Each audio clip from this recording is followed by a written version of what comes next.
and then I get disappointed when they don't. Hello, everyone. I love that's where we get back to. That's where the stream starts. I get disappointed when they don't sing Padoru. Yep. Hello, everyone, and welcome to the Revive Pandemic. I'm your host, the Herald, and this is the Trial by Fire. Hello. Yes, Hello. we're back with the shenanigans again, as always. So glad to have you all here. Announcements. The only thing I have to mention is that we might actually have a change up on the schedule in that for Revive Pandemic, we may actually be starting around 7 o'clock Pacific Standard Time now. So do keep an eye out for that, for the announcements. And I believe that's all the announcements we have as of right now. Yeah. So, but actually, no, there's one more thing. Be sure to keep an eye out for the next few weeks, because you'll start seeing some more content on a different channel. I'll be sure to announce it once it is ready. But Yes. without any further delay, let us go ahead and begin the Revived Pandemic. Let's go. Let's go. Let's go, baby. Let's fucking go, boys. Let's do it. By the way, nice Okay. mic. So, where we last left off with the Trial by Fire, they had made their way through this strange city that, learning from their new and for some an old companion, Renzad, that this was once a colony for the Geik. Seeing everything and seeing this sort of ancient history that many don't know much about, it was a bit overwhelming, to say the least, for the party. But we also had seen there was a bit of activity going on, as while the city itself seemed to be a bit alive, it also was one that seemed to have some extra visitors. One of the Geik, one of which Gali, Roric, and Nether had met before, had appeared with some extra assistance. But as they chased towards the temple, and having Zokalis be influenced, they realized that there was much more going on here. They entered the temple and found what appeared to be this huge brain that was sitting in this strange sort of, almost like a ritualistic pool. And understanding what this was from Renzad, that this is something that is sort of like the mother, the hive mind in a sense. They saw this Geik actually attack it, and Zokalis actively trying to defend it. The battle ensued, but in the end, the Geik had slain this mother. They also learned a few other things as well. Nether in particular, especially seeing the weapon that he carried. But that is where the battle had ended, and that's where we're picking up the aftermath. After Renzad had left, after he thanked you all for helping him with his certain condition, you see him disappear in this strange arcane-like gate. What do you all do?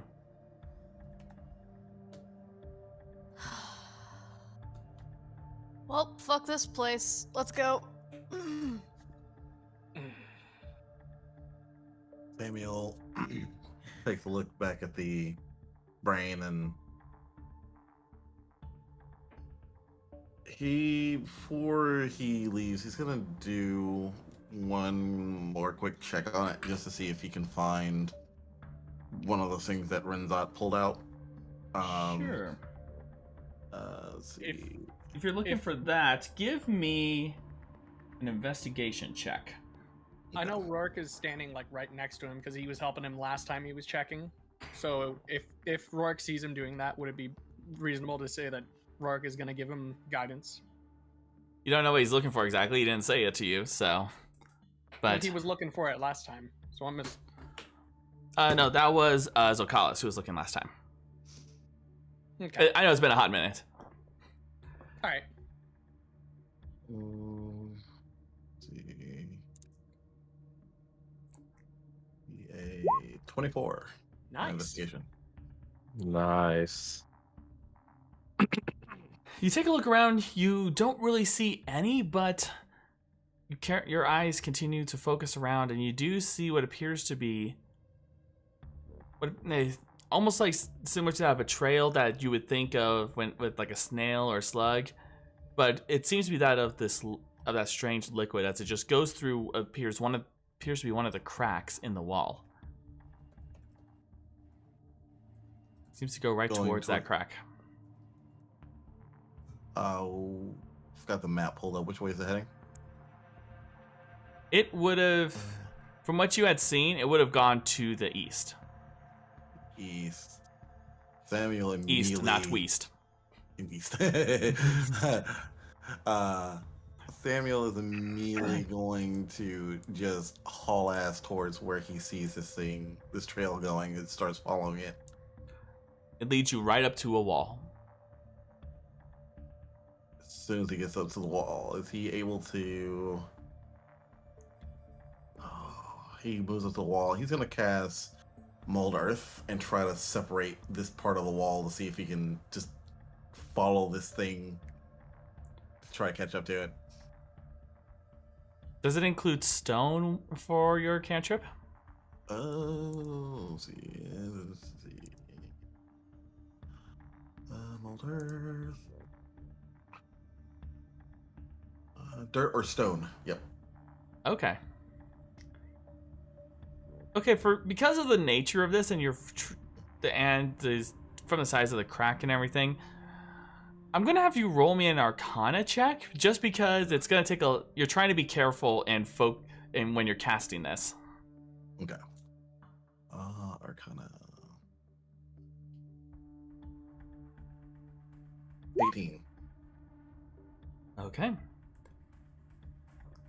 As you are carefully trying to mold and move the earth in one area, you're able to get enough that if you had someone really small, like a halfling, you might be able to have them go through, but it's a bit big, a bit small for you. Confused, raising an eyebrow, seeing Samuel stare at a wall, Zokalis is going to walk over to him and approach him. Roric's going to be watching from up on the stair thing area, just watching. What are you doing over here? I am trying to find... he's like doing as much as he can to like try to reach into this hole just to see if he can find the thing that crawled in there. One of those things crawled in, and I need it. Bloody hell. He pulls his arm out. He looks down and... don't suppose you have any polymorphs left over?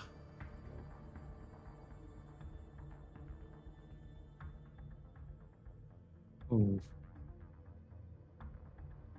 This was for your father, wasn't it? Yes.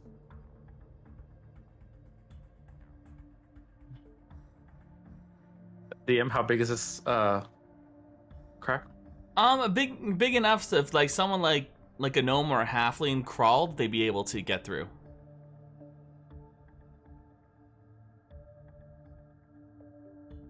So a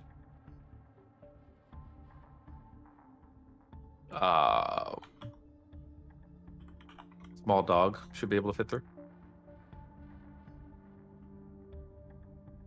I mean, you could give it a shot.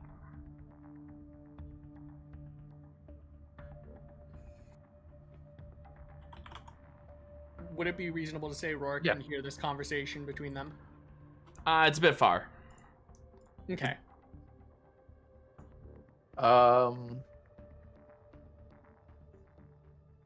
Yeah. So, good thing we got our level up. Zokalis is going to use polymorph, and he is going to polymorph into. He's going to polymorph into a dog that he believes would be small enough to make it through that crack. Like a chihuahua? Is that how small? Is that how big a halfling is? The size of a chihuahua? No, I just don't know. I'm looking for specifications.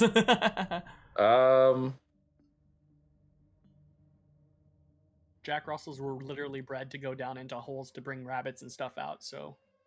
Old. What's that? I think it's sold. Okay. Jack Russell. Why not? Oh, it's a little terrier. He's so cute. Yeah, I've got 2 of those. Okay. As And he's going to try to squeeze through. okay, so you're turning into it, or is Samuel? I am. Okay, you see for a moment, so Kyle's there, but then suddenly, adorable little dog, and then the you urge. go right through. I fight the urge to pee on Samuel's shoe. Samuel, in any other context, would be leaping at the chance to call him a mutt, because now he's literally a mutt. But he is because Zokalis is actually doing this for him. That's not even crossing his mind at the moment. He is literally just paying attention to, like, is he finding this thing in the hole? I hate that you made that connection. I hate you so much. Any other time, he would have made Elfin me this. hates you so much. Oh my goodness. Okay. So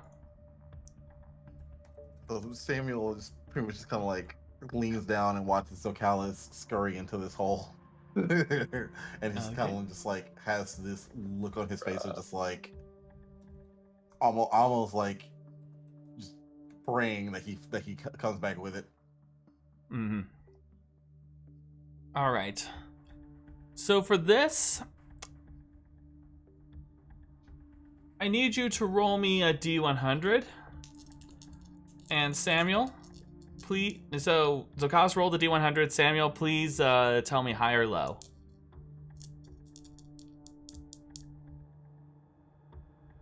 Hi. Okay. 62. All right. You hear for a moment a few growls and barks before you hear some hissing sound. Samuel. And as this happens, you hear the noise continues a bit more before it falls silent. And then you find Zokalis return with the deceased tadpole creature thing in his mouth. Samuel just lets out this deep sigh. Like the weight of the world just came off of his shoulders for a moment. And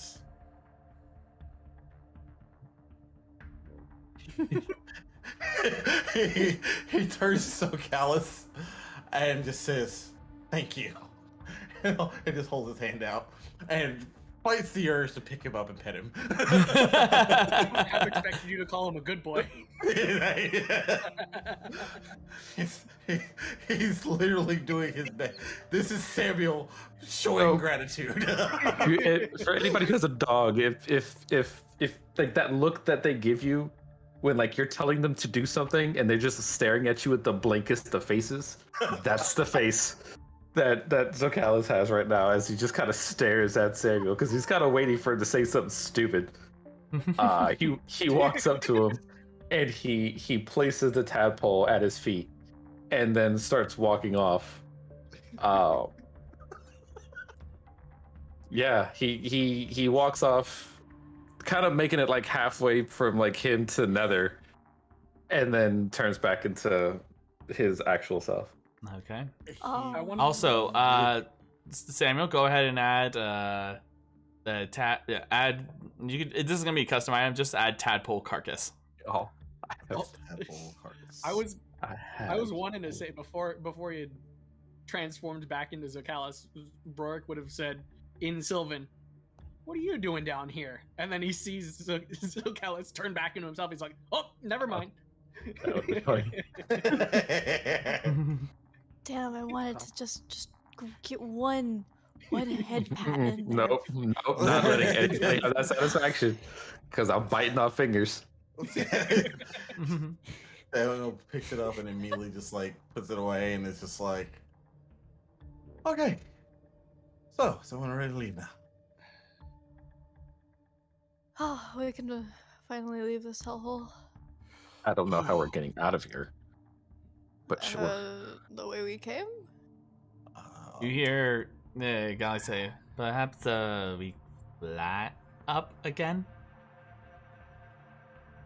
That sounds like a good idea. Maybe we should try and sneak our way back to the crevice. Oh, That way good. we I don't thought get you were gonna attacked say by we should. Roric. Yeah, I thought you were gonna say it's such a good idea. We should not do it. I'm not that dumb. Well, About flying, not all of us can. And that trick that I just pulled was the last of my magic for quite some time. Well, looks like we're camping out down here for one more evening. I could have wild shaped. Well, Well, what are the ways that we can get up? Let's try and figure this out, because I can ride on somebody's back as a spider or something light that they're not even going to notice the weight of. So, like, for example, just putting it out there, I could ride on your shoulder, Gali, and then somebody else could possibly fly up a different way and bring someone else. can we like walk and talk and plan this, or? I don't see why not. But should we Well- try and sneak our way out so we don't get attacked by those bat blanket things? We haven't seen a reemergence of them yet. I'm talking about the Luckily. cloakers, but Roric doesn't know that that's Yeah. their name. Yeah, we haven't seen a reemergence of them, luckily. If we do, we'll handle it. But yeah, let's start at least trying to move out of whatever this is. I need like Samuel's- motions for like dead carcasses and everything around. The giant brain. Yeah, it's just a giant brain. It's let's just go. That's brain dead. Yeah, I'm sorry, I had let's- to say it. So, oh, sorry. Well, I guess we're gonna be walking and talking. then. Mhm. Yes. So I'm gonna Um, say, Samuel, I saw you polymorph back when we were fighting the things, didn't you? Yes, I did. Do you think you could do that again, or are you out? Not until tomorrow. Okay. Zokalis, stop. Zokalis, as exhausted as this man is, with zero magic left, he's going to turn around and stare at Roric and just be like, if he had the ability to polymorph, do you think I would have went in there as a dog? Honestly, I don't really know what Samuel is willing to put himself through. So Aaron chimes in. First time after this battle ended. He was willing to use his own blood to talk to something. So I think it's pretty possible. I think there's nothing outside the realm of restraint he would have. Samuel just kind of like motions towards Aaron, just kind of just giving him Rory just look like she pretty much just said it. He turns to Zokalis.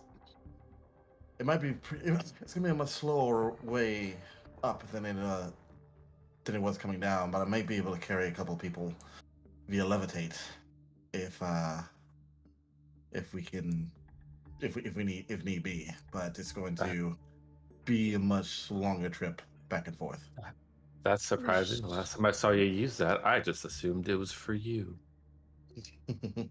Well, this is only, well, as long as I'm carrying someone, yes. But I figured you could do the heavy lifting. He just kind of gives him a quick pat on the shoulder. He's so exhausted, he doesn't even react to that.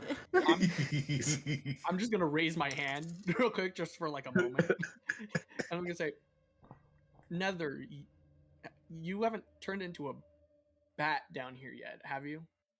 I did Hold it right, right? yesterday, I think. I don't know. There's no sunlight down here. I can't tell what time it is, even if I had a wanted long to try. rest. We've had a long rest since then. That's Did why we? I Wait a minute. assumed Did we? yesterday. Yep, we did. So 'Cause then we did maybe get you that. could turn into a bat and carry Aaron. I could be wild shaped as a spider or something on Gali's shoulder. We need to figure out how to get you two up. They can. I don't understand why you're so against camping out just for one more night. I can scout out ahead because I'm sure Angelo and Kira probably either think that we're dead or. I'd be surprised if they're still up there. I mean, it's either we have the elephant and we're stuck down here, or they went out into the rest of the temple to find the elephant themselves. Speaking of the elephant, because we do have that, correct? You Yeah. have it, yes. And he pulls it out of his pocket. Just making sure it didn't fall out. What does that do? Well, if it's anything like the lions, you need to say the right phrase and it'll come to life.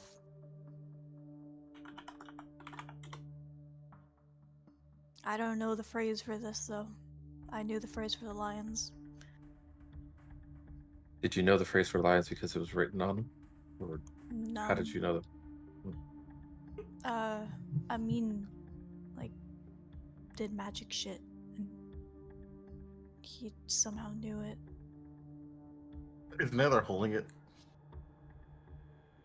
Oh yeah, no, he like fully pulled it out of his pocket. He's like idly like tossing it up. You see that it's like a small marble statuette of this elephant that's about 4 inches high and 4 inches long.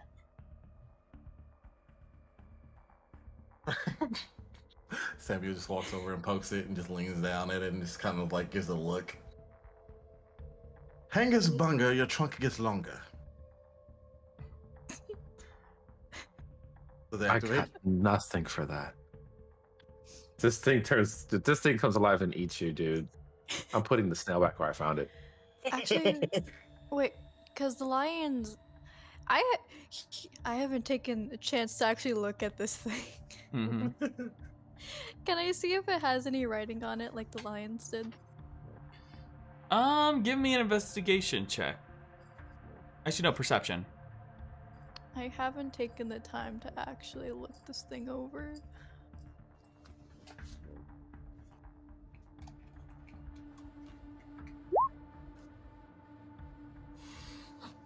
Oh yeah, boys. Oh, yeah. 17. Nice. You look it over, and you do see some writing on it. Hold on a second.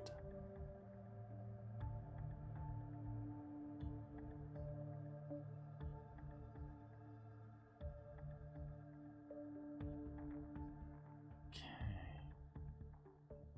One moment. Pulling up the notes. I'm trying to see if I already made a small section in my notes for the elephant or not. I didn't. Alright.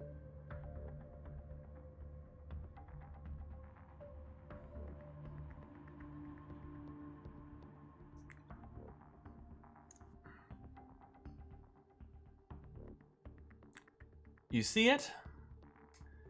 You look it over. What languages do you know, Nether? Common and primordial.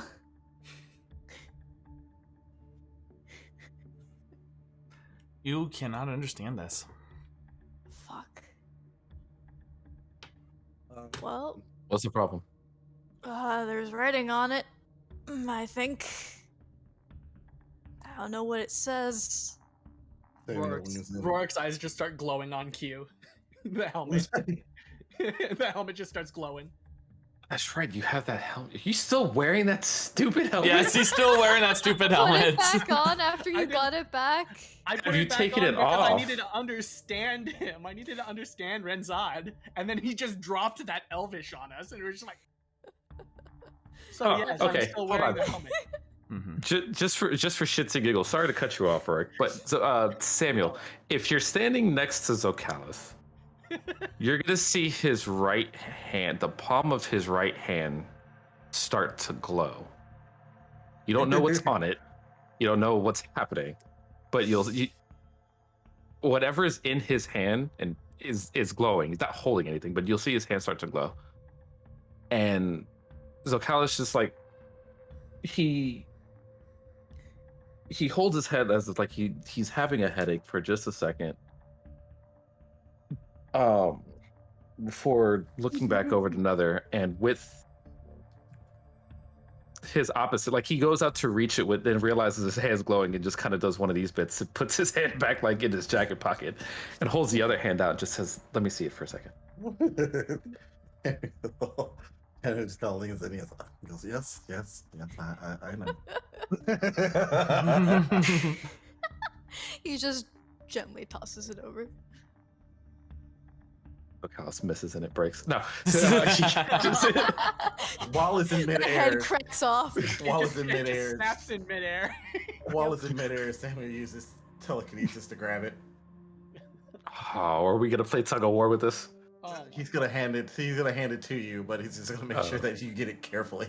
It was not that. It was like gentle. Okay. He snatches it out of the air. Looks like I didn't need that. And takes a look at it. He turns another. It wasn't you I didn't trust. And takes a look at it to start to read it. Okay. Samuel's gonna look over his shoulder and see if he can read it.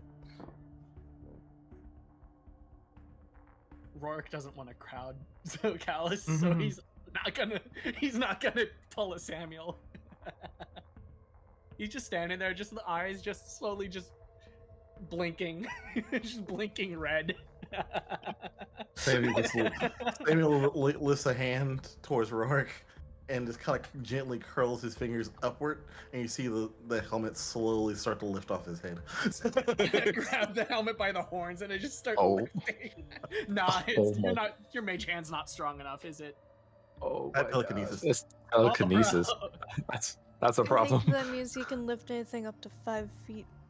Or Anything? No, man, anything up to 5 pounds. That's There's a mage hand. weight limit. Okay, I mage hand is a can- 5 pound weight I can- limit. Telekinesis. Actually, I can Okay. do up to 10 pounds with Hey. telekinesis. Well, So it's back on. I'm gonna send this to you, Zokalis. Give me 1 moment. Okay. Mhm. Check. Be sure to check your DMs. The secrets. Mage hand is 10 pounds. Mm. Mage hand can carry a lot of things. Mm-hmm.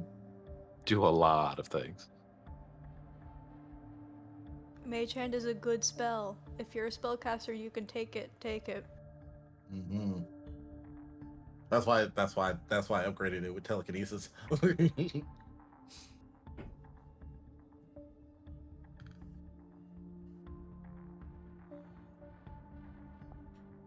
There you go.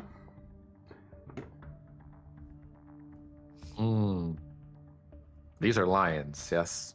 No, Oh, this is, no, these are the elephants. these are the this is the elephant.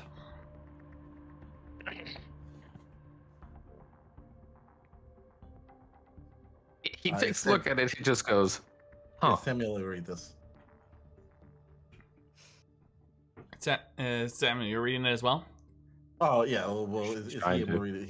He's reading it just with his natural, with the languages he knows. What language do you know?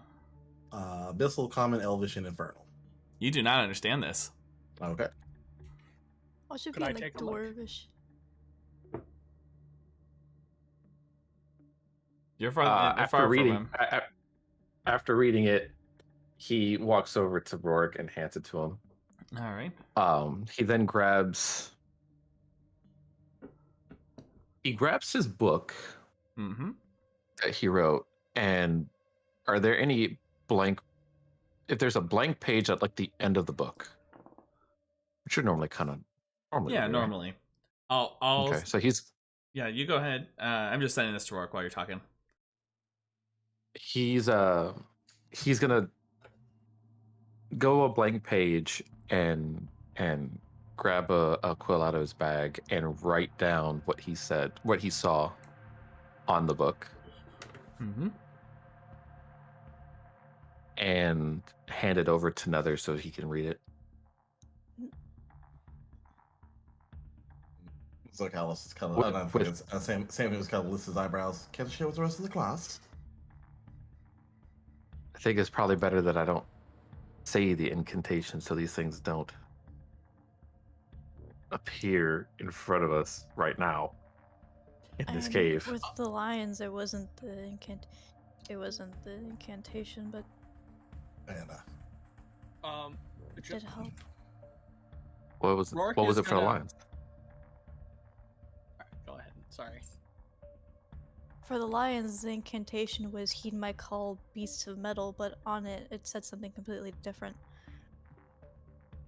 That sounds. That seems familiar to what I'm looking at right here. Rourke's gonna reach into his pack. He's gonna avoid touching the pot that has the string wrapped around it. Mm-hmm. He's gonna shuffle through and find his notebook. And he's gonna pull it out. And he's gonna start trying to write out what it says, what he reads in charcoal, I guess, on it. Mm-hmm. Can someone? And he's gonna write it out, and it's gonna show to everybody else. It's in our chat. Yeah, so that everybody else can see what it says.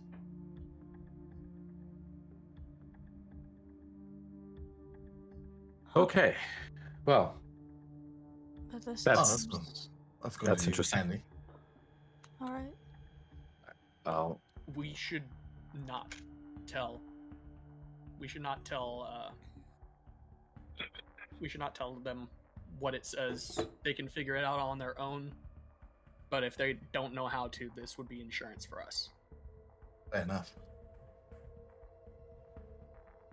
well, let's just camp here. How far have He we? can make.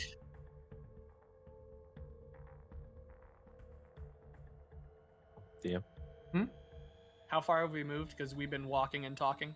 So you would have made it outside of this domain, this place by this point, this temple-like structure. Right.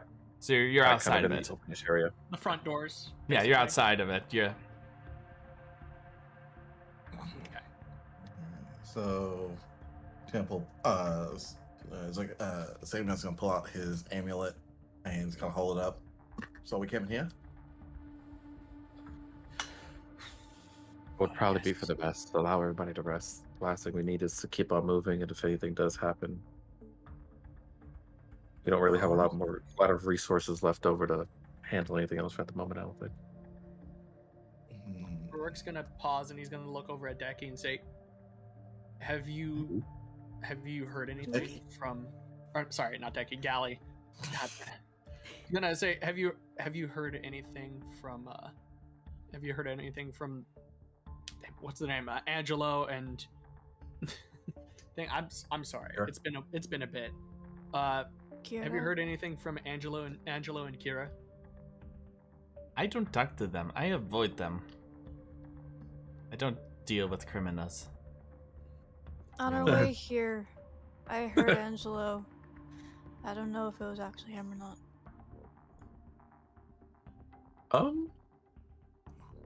I literally can't do anything. Yeah, I can't do anything. At this point, Samuel starts casting Tiny Hut. Okay. The thing is that if it was Angelo, then he knows that we have the elephant at least. So, hopefully he doesn't ditch us. Roric's gonna rip the page off. Now that everybody knows what it says, he's gonna rip the page and crumple it and produce flame and just burn it in his hand. It's not like he can ditch us anyways. We're not even the ones that are able to know. We're the Where the pawns rest of the being others sent are. into the Cave of Wonder. Who knows how many people he might end up throwing down here.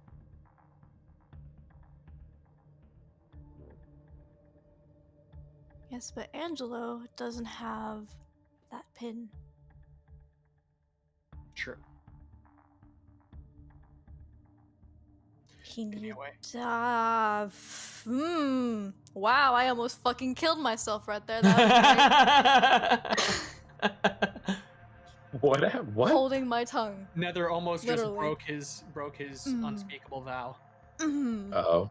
He needs. Oh. Gotcha. That was almost a one-hit KO, boys. They just dropped to the ground.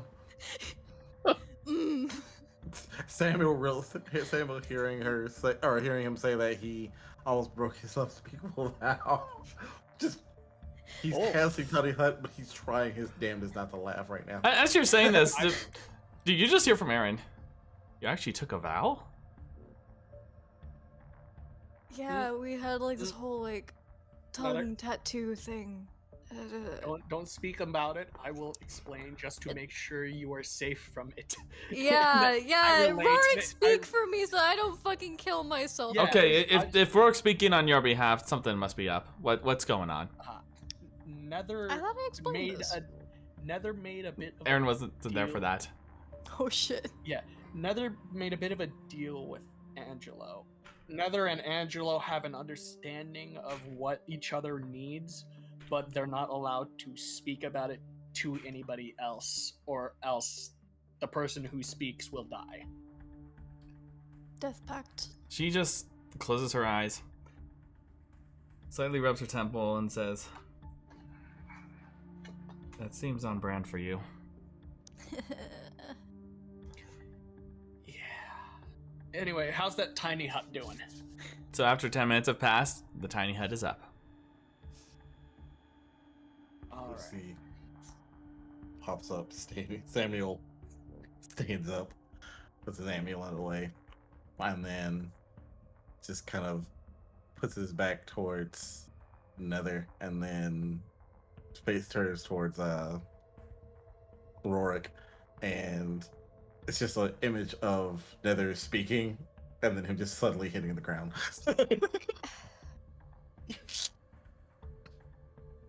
Nether.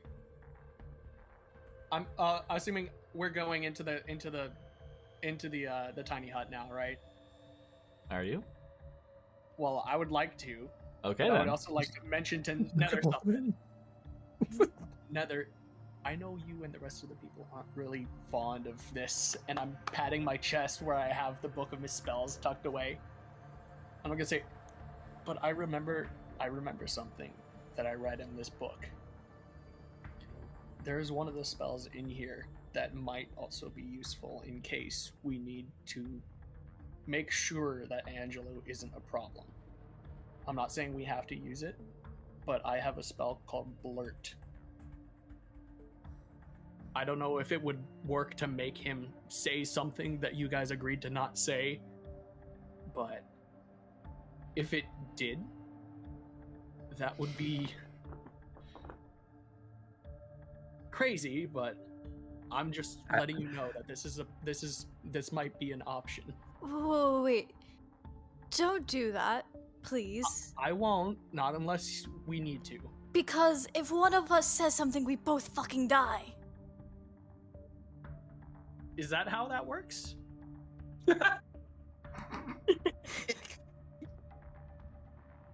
DM, that's how it works, right? That's what Angelo I- told you. I don't know, That's find what out. Nether knows. We both fucking die.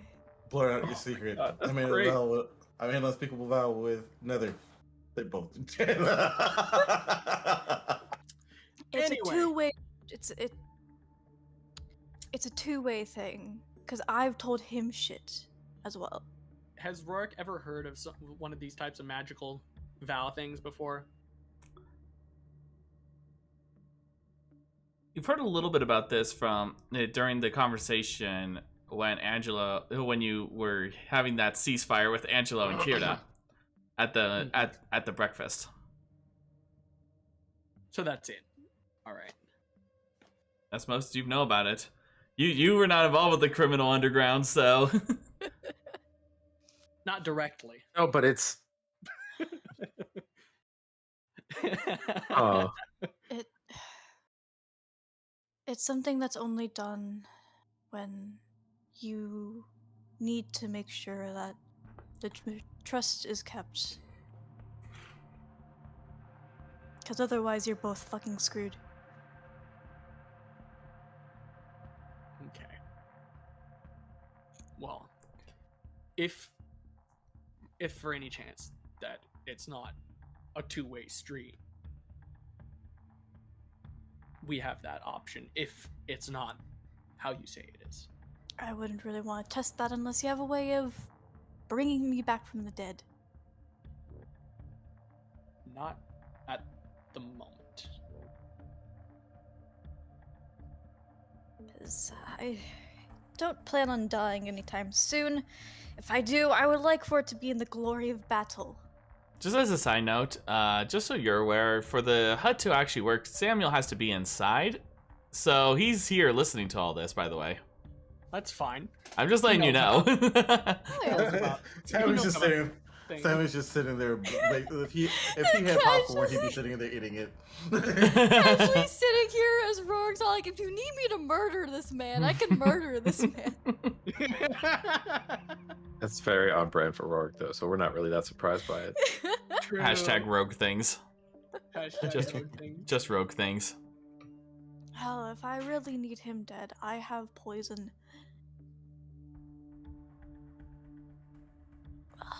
And I have swords. We all have ways to kill people, Nether. Oh, but it's like the good shit. Good It's- shit. I don't know what Angelo is capable of. So at this moment, he's not the one that concerns me as much. Mhm. Oh wait, shit. Angelo knows I have it though. He went through my shit. Fuck. As far as I'm Sure, if aware. he thought that you were a threat more than anything, he would have killed you by now anyway. I'm pretty sure he was about to kill me if I didn't hand over the lions and say that I was willing to make a deal.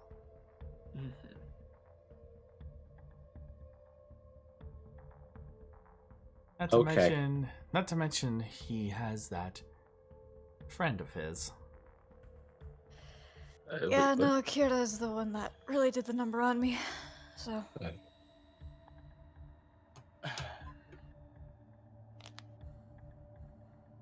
I barely held up against her, so. That was, not an experience I want to really relive.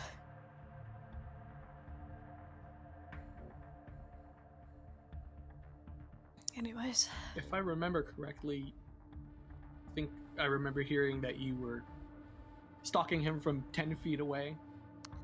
I think I could probably show you a few things about sneaking if you'd like. I know how to stealth, Roric. I thought that maybe if you thought that I was a fucking idiot, that maybe... Going through the rich part of town? Anyway. Roric, do you need me to remind you all the dumb things you've done since I've been with you? Oh, they don't need any reminder. We don't have the time for that long list, Gali. Oh, trust me, there's some that you don't even know about. Samuel I holds believe up that. Samuel holds up his hand and casts Minor Illusion, and you just see a scroll appear in his hand, and it just drops and then just like stretches out before he dismisses it. Okay. Really? I need to handle something, and then I'm going to bed.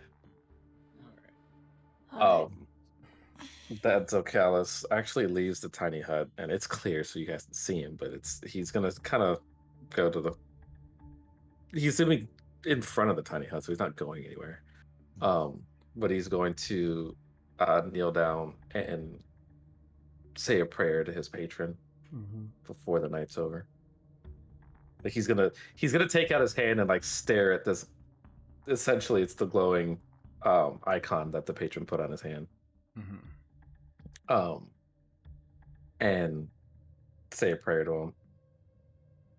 And then once that's over, he's going to sleep. As you are returning to sleep, Sleepy sorcerer. as you're about to go to sleep, you suddenly hear a voice. I much prefer communication than prayer.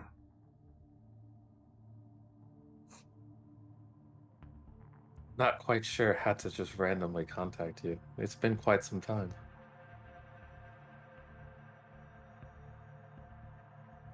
Rest assured, the pact that we have established has benefits. This being one of them. Being able to just randomly read any language, that's very handy. I may not be able to give you every bit of the gifts I've been blessed, but at the very least I can provide assistance in your travels. But as long as we keep our agreement. About that, I know you needed me to hunt down somebody for you. Unfortunately, at the moment, I've been very preoccupied with making sure that whatever's inside my friend doesn't come out and terrorize the mortal while I'm here. However, I do want to try to keep my end of the bargain for you.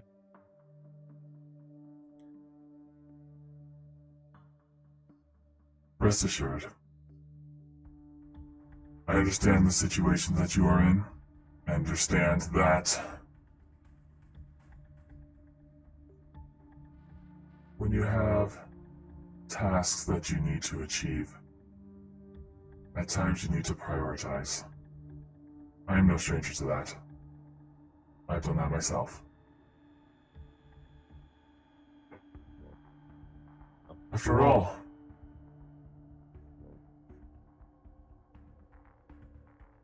you're also trying to find more about your past. I have not forgotten my end.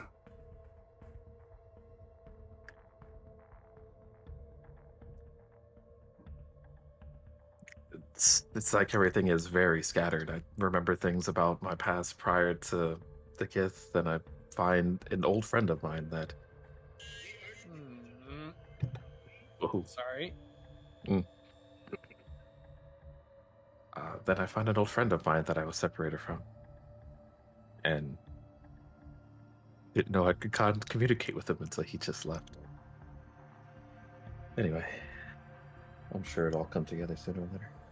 Just like a puzzle, it takes time. Cannot rush it. Even if you try, it'd be impossible. Takes time to plan out, prepare yourself. Take things one step at a time, methodically. Starting to realize there might be some parts of my past that I don't want to remember. Coming from my newfound comrade, who has nothing but joy to remind me about how much of a terrible person apparently I was to him. maybe it's for the best that I don't remember. I don't know. Many people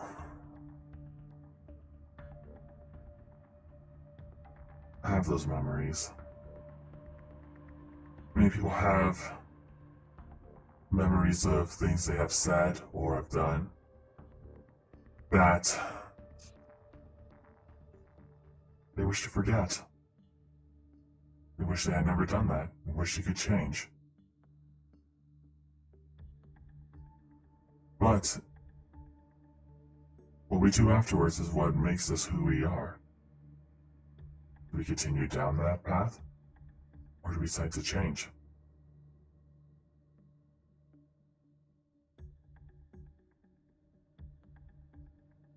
It may still sting, and you want to flee from it so that it becomes a non-existent memory, but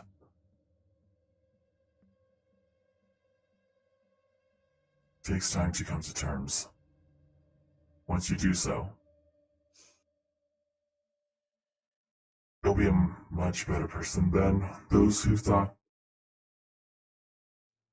they know you. Well, he hasn't killed me yet. So, progress, I guess. And hopefully, helping him save his father's life might be an olive branch.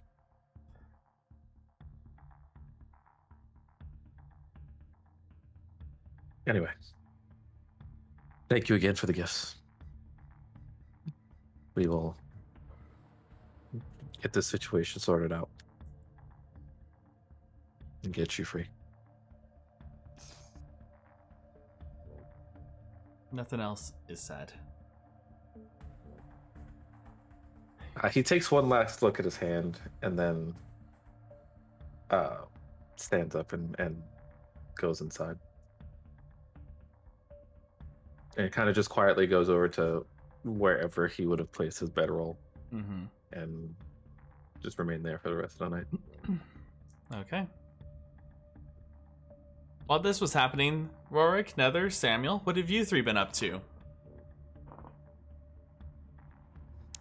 Samuel would have been just kind of sitting down. He'll watch Zokalis go out and just kind of watch him curiously for a moment, but then just kind of gone back to himself. He looks in the bag that he has at the, just kind of checking to make sure that the tadpole carcass is in, make sure it's as intact as possible before he pulls it out for a moment and then essentially uses wrist pocket to store it, so that way even if something happens to his bag, he still has it. Of course. And then pretty much at that point, he's just kind of like lying back, relaxing for a moment, just letting out this deep, relaxed sigh. Roric is basically, he's worried about those cloakers coming back. They sort of traumatized him a bit. So he's pretty much sitting at the edge of the tiny hut, just watching to make sure that none of them go after Zokalis, because he's worried. He doesn't want anything to happen. Oh, you do care. Of course I care. Aww. Look at. Yeah, Nether's just been going through all the events of being down here before just going through all the events of just everything that's been happening.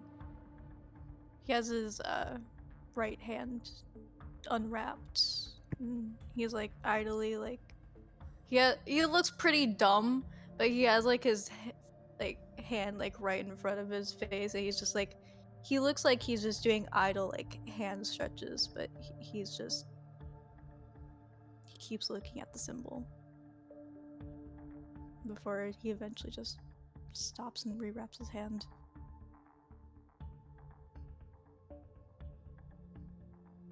There's lot to still figure out.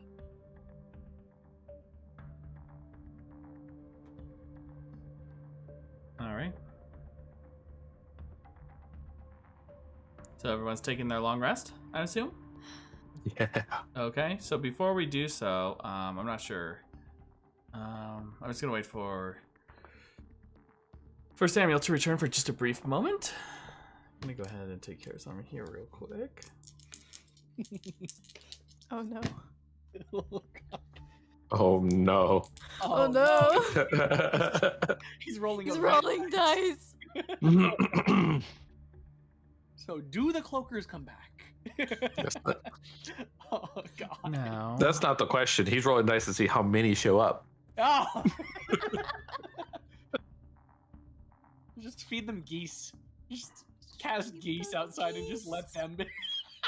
No. I thought you were gonna tell Nether that you were gonna turn this dude into a sock. I was know, going same. to. As Not gonna- tired as Zokalis is right now, this is the first time I've ever been out of sorcery points and spell slots. Oh my He's God. very sleepy.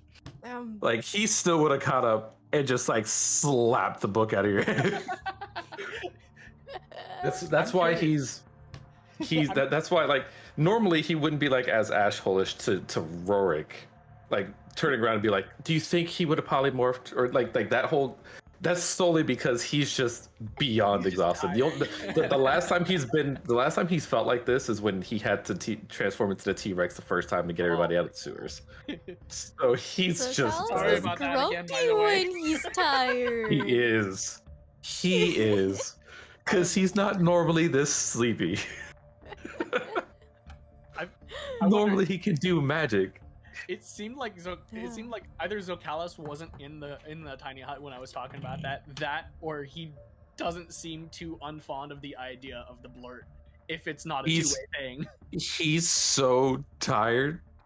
Like he heard you say, well, that's why when you were like, wait, it works that way.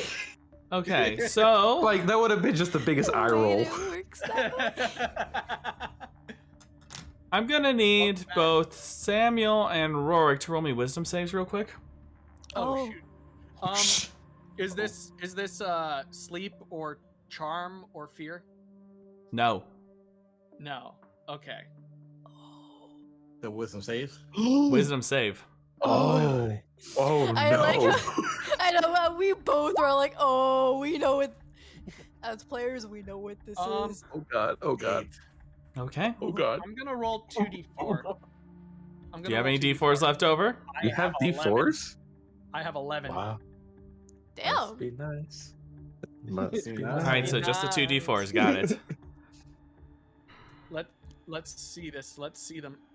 So for those who don't know, Oh, boy. back when we were on Twitch, we had options for people to give them D4s to roll, and as long as they roll them before we do that, before I get the results, then they're good. All right. Okay. 17. Okay. Oh god, the fact that it's just him and I. Meta Pigeon, I don't like that it's just him and I. Okay. So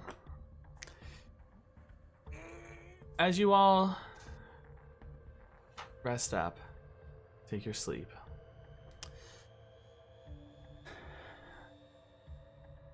Seems to go by seems to be rather uneventful. You find yourself a bit at ease.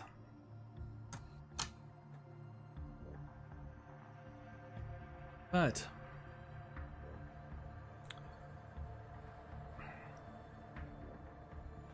Roric, Zokalis, not Zokalis, Samuel, Wasn't you enough. find yourself waking up a little earlier. Like, as you feel this nausea take over you, almost like as if you feel like this sinking feeling in your stomach. Oh. And hold a second.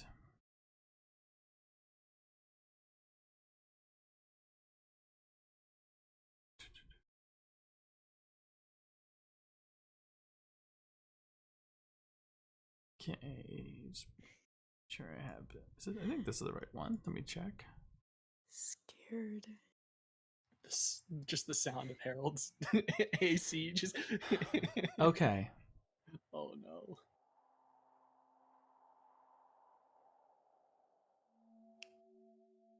As you are slowly finding yourself stir,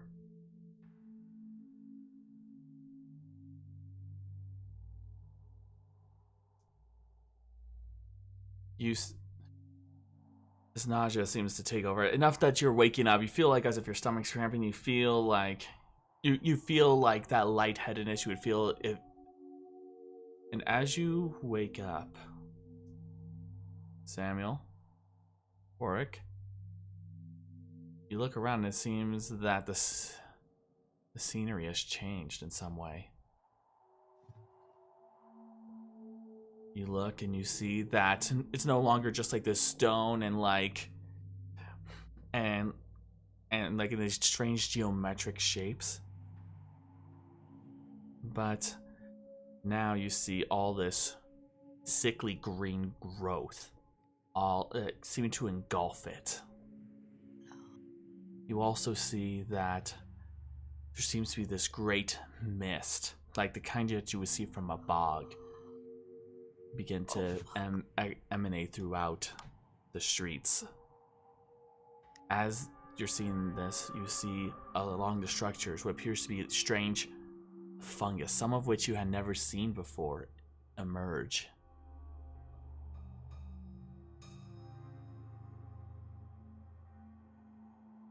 Samuel, as he's looking around, attempts to use Detect Magic to see if he can recognize if this is part of a spell or if we've tried to essentially try to ascertain if this is part of the spell or if we've actually moved. Okay.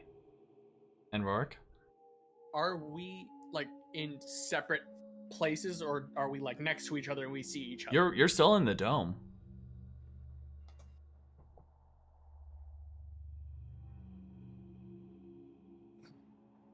So is it just him and I, or everybody? You're the only ones awake right now. Samuel looks over to Roric. Are you seeing this?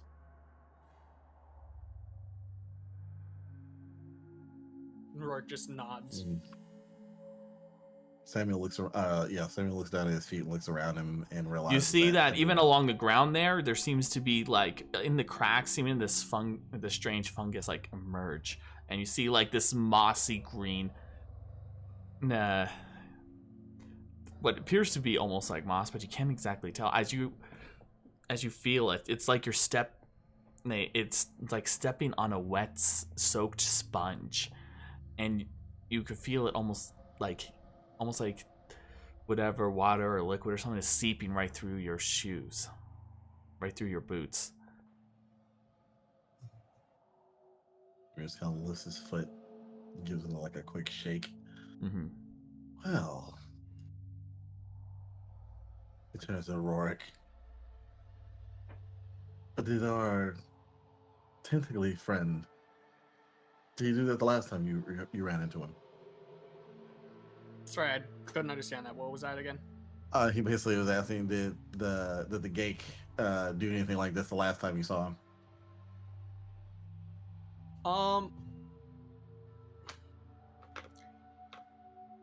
Complete honesty, it's been years. I don't, out of character, I don't remember. Herald did. You know he did horrific experimentations. That much you know. Okay. I don't remember something like this. We did see something similar down in the sewers, down in the cistern, but I don't think the Gake was involved. At least I don't think it was. Maybe, but I don't know. So, Samuel, as you had cast your Detect Magic, there's nothing. Nothing goes off. He reaches down to see if he can actually pull up some of this moss or fungus or whatever it is. Yeah. You pull at it and it just, and it's like a wet. The texture itself reminds you of like soaked seaweed that's just dripping, and you see it's dripping this. You would think at first was just water, but you see that's like have a faint green as it's just dripping.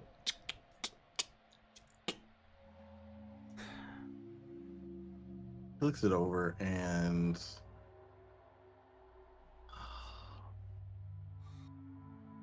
looks around. You know, as much as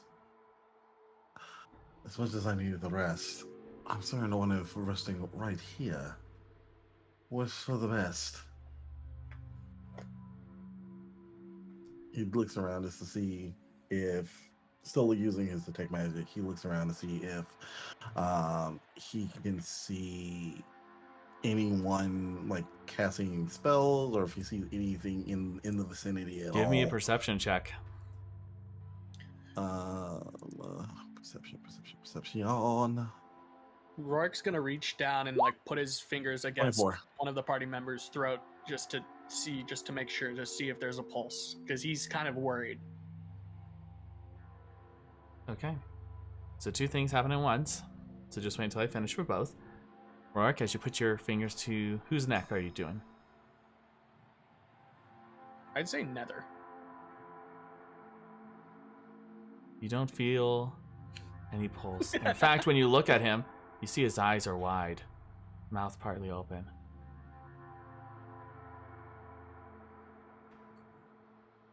Feels cold to the touch. Samuel, as you are looking around, you start to see these, what appears to be silhouette of figures just slowly walking forward, passing by this bubble. Some of them just seem to go along the streets, but they all seem to be going down towards, almost like they're trying to find an exit in the city. They're like wandering. It reminds you of some of the homeless people and how they endlessly wander. And as they're wandering, you hear them whispering under their breath.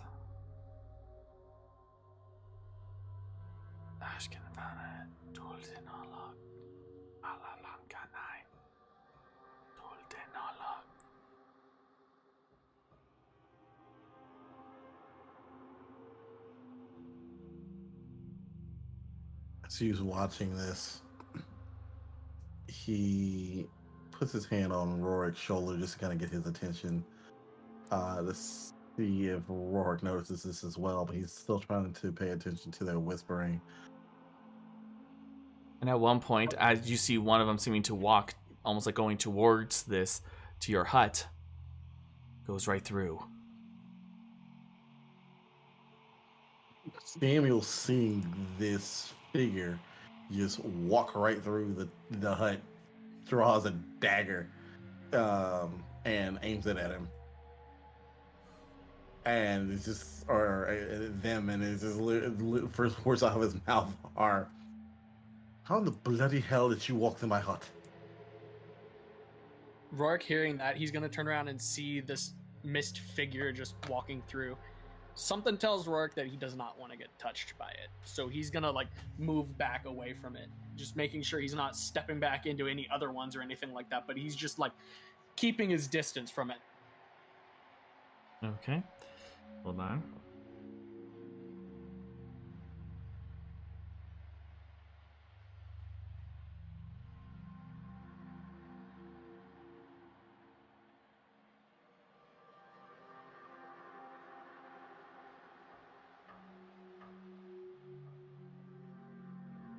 As you stop and look, as you are preparing, you see that this figure stopped. Seems to turn, and as it does so, Roric, you just see like this shadowy figure. But for you, Samuel, you see a face.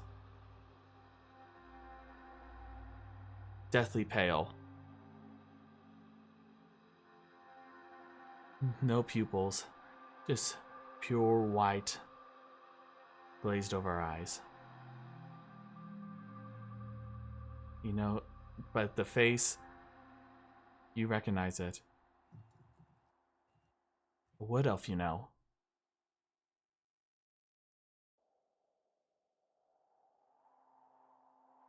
Don't like that.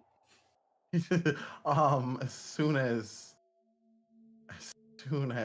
he recognizes the face, you see him like slightly lower the dagger and he just has look of absolute confusion and just says, "Thalos?"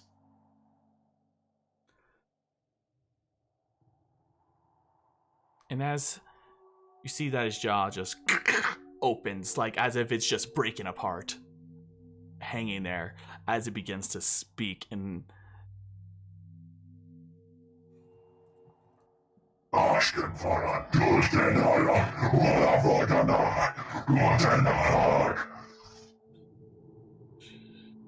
before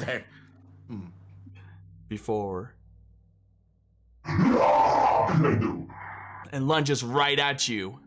Samuel holds up his hand, his other hand, and casts telekinetic shove. As you go to cast telekinetic shove, you find yourself awake, lying on your bedroll in a cold sweat. Roric, you too. You wake up from this, lying in a cold sweat in your cot, in your bedroll. He like stands up and looks around, like on his feet, daggers in hand. Like he just immediately goes for his dagger, and is like kind of waving it around before he turns to Roric. Roric, saw that, seeing right? Samuel jumping up with his dagger, immediately pulls out his sword of rending. He's just holding it. Yeah, you both wake up at the same time. Yeah. The fact that he's getting up with the dagger though puts Roric, just freaks him out, and he takes his sword and just holds it up to defend himself from Samuel. I don't know what that was. I don't know what that was. You see his eyes are just like his pupils are like good, like shrunken almost, and he just like turns to Roric and he's like, "You saw that, right? You did see that." Mm-hmm. He looks around and then just finally just puts his dagger away, realizing that like everything has kind of gone back to normal. Roric goes over and looks at Nether to see if there's color in Nether's face, or if his hair is glowing at all, or anything. Before he sees, you just see him. You see that he is fast asleep, maybe talking a little bit in his sleep, maybe, but he's definitely alive. Roric puts a hand on his chest. He's like, a little bit drool. Most definitely. Roric points down at Nether, and Roric points at Nether and says, "He was dead. I think they all were. Why was it just us?" Oh, it's just us, and why did I see someone who I've not seen for many months here in this place? I think But why was it us? Why were we the only ones to wake up for that? Looks around between us and the rest of the party. What race is Erin? She's a changeling, right? Yeah, she's a changeling. He turns to Roric. We're only two elves, only two full-blood elves, at least, that are here. Perhaps that has something to do with it.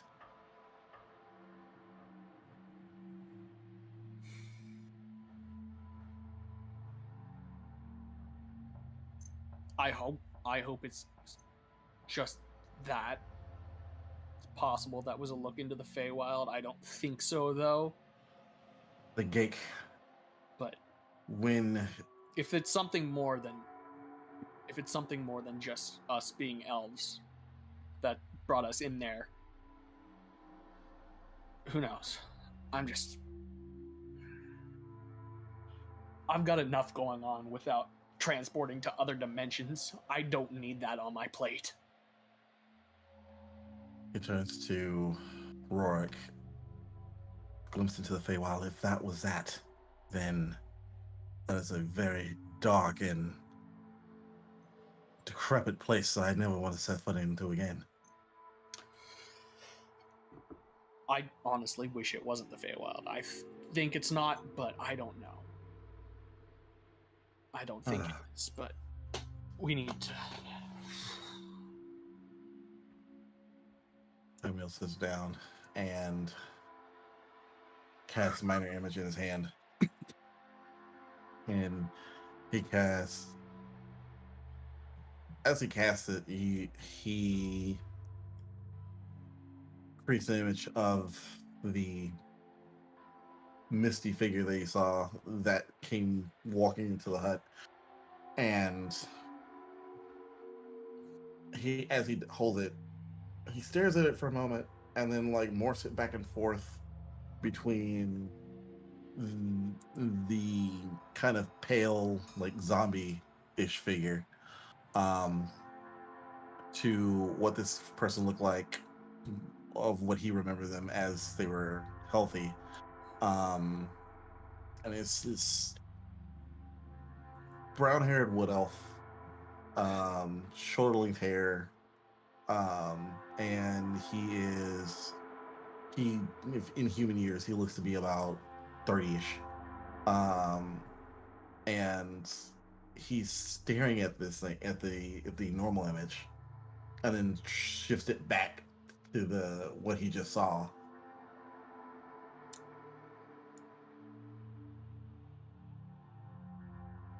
The person I saw, the person that attacked us in wherever that was.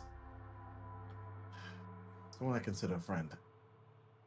One of very few. And if he's not alright, if that was indeed him, I'm gonna have more than a few people that I'm going to be hacking my way through to finances.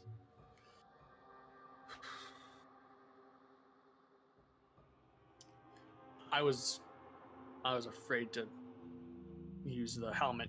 I didn't want to know what they were saying. I don't know what could have happened if I understood what they were saying, but I don't know whether or not in a situation like that if ignorance is bliss, but Samuel, before he completely loses it, still remembering the screaming voice of what he was muttering, tries to write it down in common, or at least like the closest approximation in common. Essentially, like writing it out phonetically to try to have it saved for later. Okay. And after he writes it down, he just puts it slides it in a book, and then puts it away and lies back down, and just takes like a deep breath, just like, oh. I've seen like anything like that at night since last time I went out drinking. It's at this point, Nether, Zokalis, begin to slowly wake up naturally from their sleep. and Gali. And Gali as well, but you know. Okay. Same for the players here.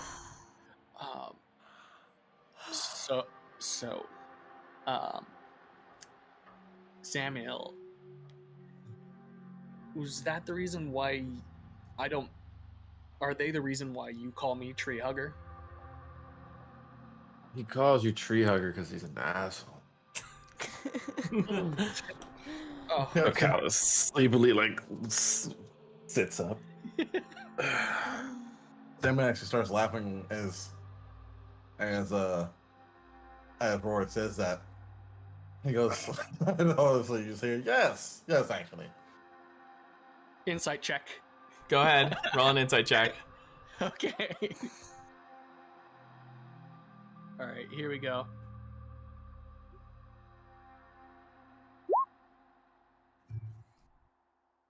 21. He is 100% telling the truth. Mhm. Okay. You're gonna have to tell me the story about that then. I would rather like to know whether or not it's supposed to be an insult or not. Why Oh. are you More both time to already? deal with. Sorry, what was that? Why are you both already awake?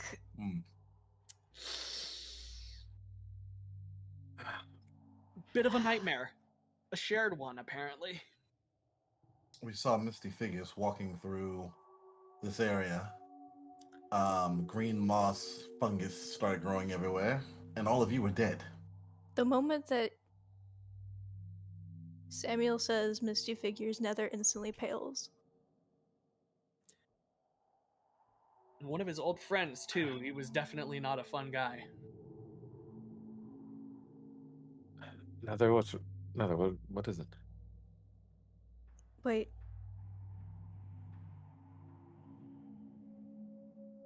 Green mist. Misty figures, weird voices. Moss? Samuel holds up his hand, casts minor illusion, and essentially plays for her almost like a recreation of what they saw. I've seen this. Where? In a dream. Hold on. Cat is getting in the way of roleplay. This Oh, is man. The cat wants to breaking be the immersion. the cat's trying Holy- to be the cat's trying to be the emotional support. No, he's trying to eat my food that I haven't eaten yet. Hey, some people have their own way of showing emotional support, Ooh. like finishing their food for Hey, you got a lot them. on your plate. Here, let me take Yo. care of it. Literally. Nether instantly, like, his hand, like, clenches his hand. Did I? Zokalis, Roric, you both know about my hand. Alice says. Yeah. You didn't How- mention any green misty figures in conjunction with your hand, but I do know that I thought you I have did. the mark on it. Nether, what did you see? It was this entire, like, world that was. I was on top of, like, a giant tree. There were tree branches everywhere. It was just an entire place of green mist, and there was a bunch of other misty figures on other branches. There was giant fungus everywhere. I was approached by one of them.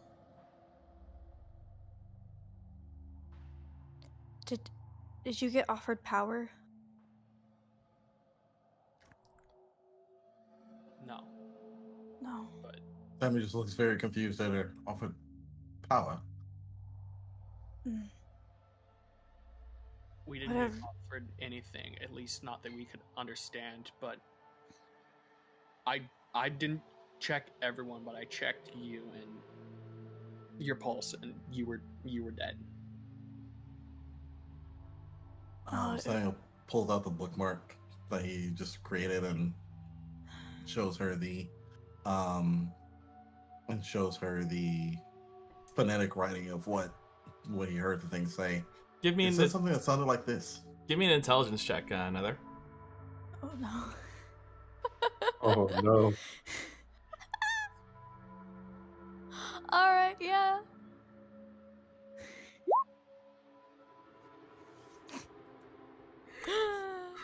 It's like it's almost like it looks like a lot of gibberish or a random mixture of letters to you. Really hard to pronounce phonetically. I don't know if it is it or not. It was absolutely a language that I didn't know. He turns to Zokalis. I didn't have a dream. Any idea what this says? He just kind of shows you the piece of paper.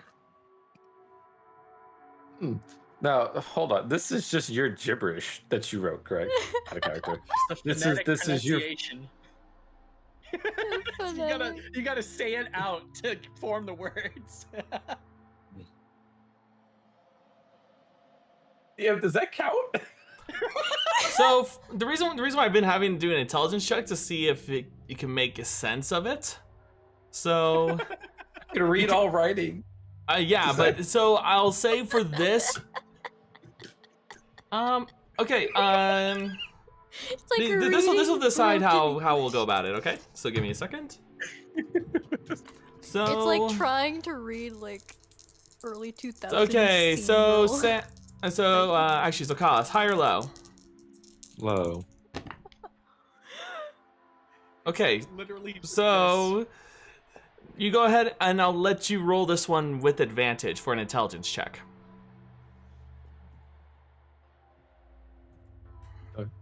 We'll do that. I really do imagine it as like trying to read like early internet like scene girl writing. It's just this Nether. 18. Okay. Hold on. Takes you a moment to read it. It's like, yeah, it's not a perfect thing, and it's actually interesting that you have a bit of difficulty reading the last bit at the end. But what you're able to get is this. Praise be to the architect.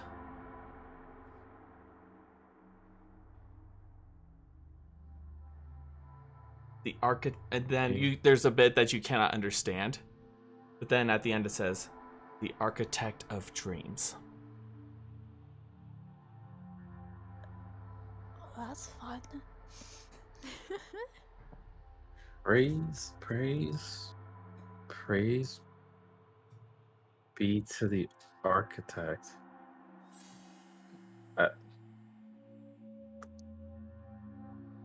I don't know what this says. But the last part does say the architect of dreams. DM, do I know anything about the architect of dreams? Never heard of Samuel, anything about like Arcane this. Dreams? Neither of you have heard anything about this. Huh. You have no idea what this could be.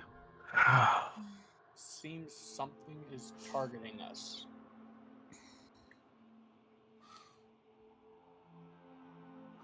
If it's gone after Nether before, now it's gotten Samuel and I. What was that? Samuel just kind of sighs and just goes, well, the architect of dreams wants to poke around in my head. He's going to have a much harder time than he thinks he's going to. I'd rather not have anybody else poking around in my head. Thank you very much. Fair enough. Yeah. Huh. Herald, have we had a full night's rest? Yes, you would have a full you would all have a long rest. All right, perfect. I just wonder, why did you guys go almost the same place? You didn't get offered power like I did.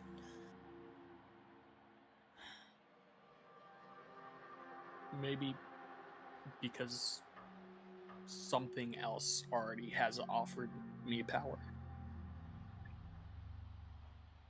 I'm not taking it. But Okay, but then fine, I understand that, but why ask or why send him with you? That's even weirder. Roric just looks over at Samuel.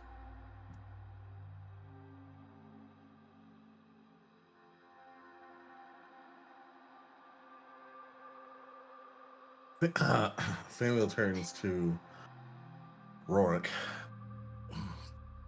While I am nobility, perhaps he wanted a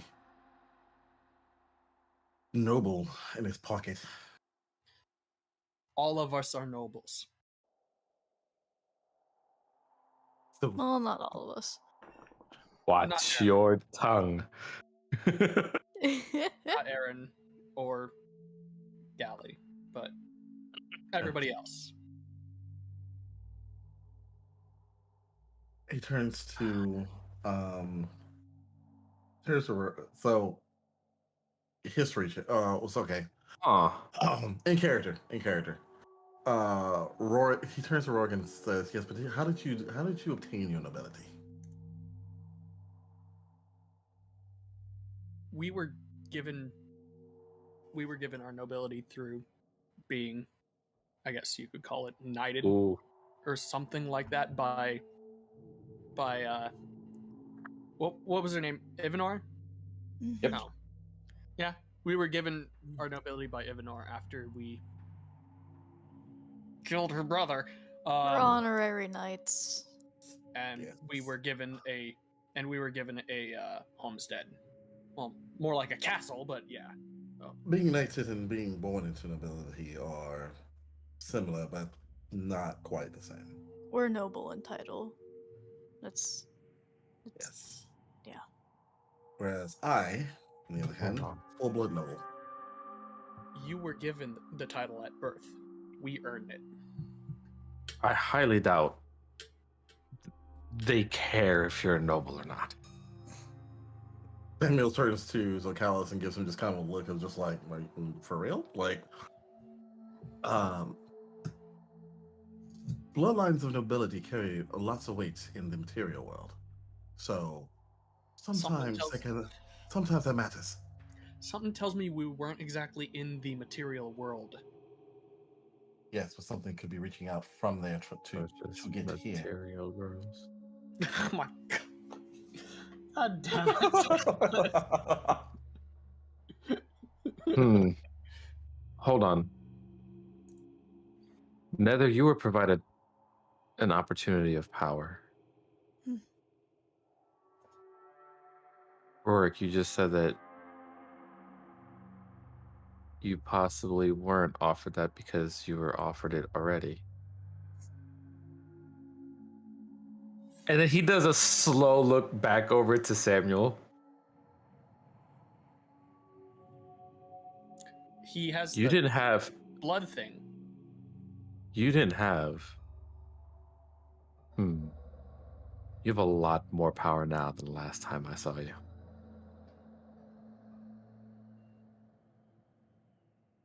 So we just looked at him. Yes, and you have a few tricks I didn't see you pull out the last time either.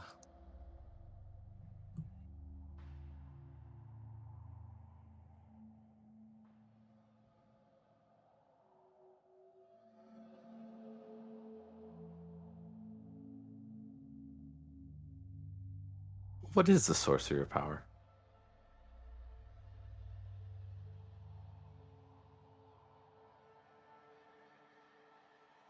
Uh-oh. Samuel hold up a no.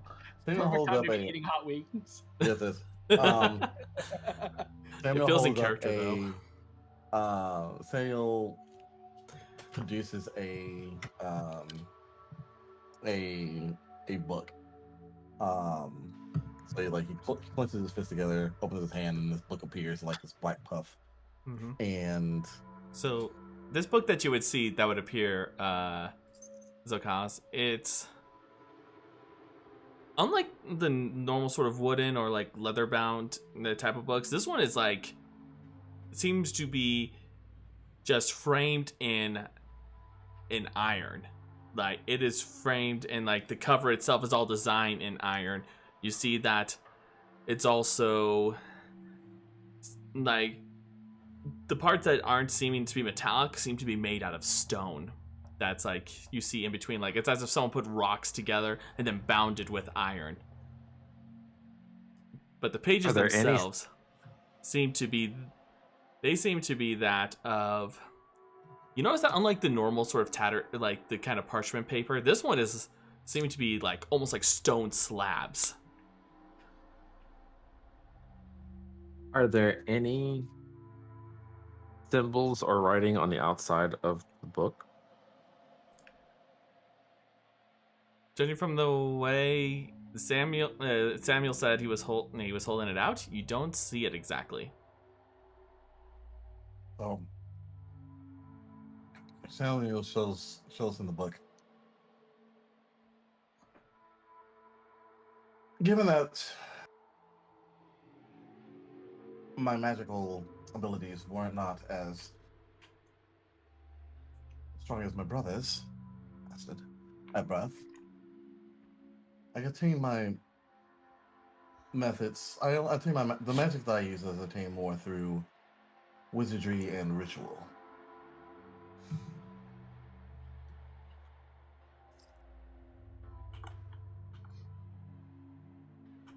Hence the reason why I'm able to cast the tiny hut. And why it takes me so long to cast and hence the reason why it takes me so long to cast certain spells. My question is, was that power provided to you, or was it power that you studied to learn? He holds up the book and just kind of shakes it. How are you holding the book? Wizards use books as well. That's where all their spells come from. Yeah, exactly. He studied. How are you holding out the book to him? Like, So he's holding the book. watch as he grabs a book. So he's holding the book with the kind of, so like if it's closed and the binding portion is here, he's holding kind of by the binding, and so like pages are like facing towards him basically. Oh, okay, So, got it. So I don't see the face of the book. I just see the binding of the book. Yeah. Essentially. Yeah. Okay. Or you see like you can see the bind, like if he holds it the right way, you can see the binding, and then you can see like the I guess you can say the pages or the slabs in the center. Right. Yes, Roric? Is that how you're able to speak to your blood? That's the communion spell. So yes. I'm sure Gali would love to ask more about This that. is the good news, is that you guys have 4 hours to sleep. The humans take about 6 to 8 in D&D. So you're lucky for this one. Nether. How long did Nether sleep? Keep in mind, he's no longer just a Ganassi. He's now Batboy. He's a Ah. Ganassi. Nah. Anyway, so Rorik's just sort of looking at the book. He's trying to listen to Samuel's words and figure out if he's lying or not about this book.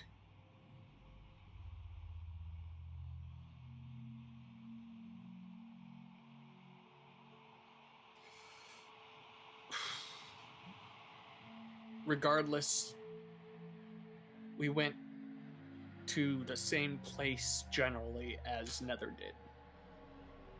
There just wasn't a tree, but at least not that I saw. But No, that's not either. Which could mean that we may not have been the exact same place, or at the very least not in the same region. it looked like here, but different. It looked like here, but whatever happened in the cistern, in the sewers, happened. Remember all of the gas and the spores and stuff down there? Mm-hmm. Back when we barely missed Arak. Rorik's hands clench into fix and his knuckles become blue at even like saying his name. But he's like, back then, that's what it looked like, but here. We keep running into moss and fungus.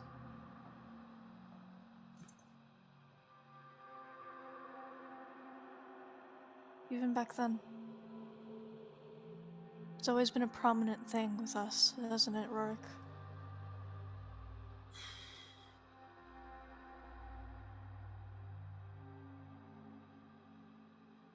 Remember when the saint was taken? It was there too.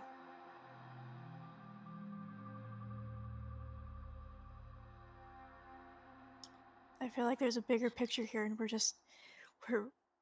seeing it, but we're not getting it. It's like a culture clash. Yeah.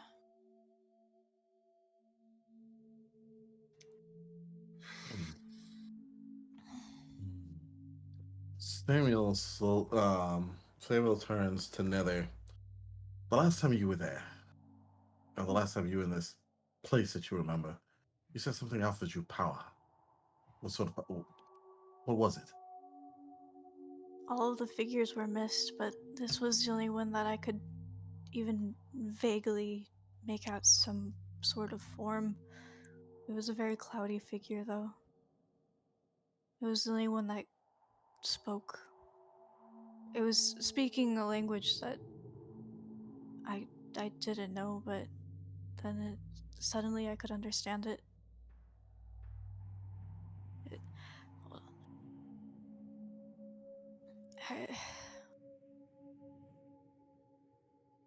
The only thing I could understand was that those that accept its gift receive freedom. Those who don't receive enslavement.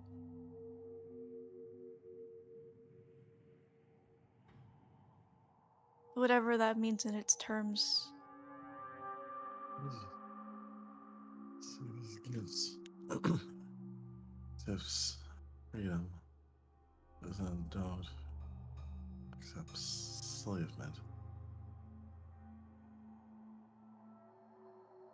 And then Sounds like an offer mixed with a threat.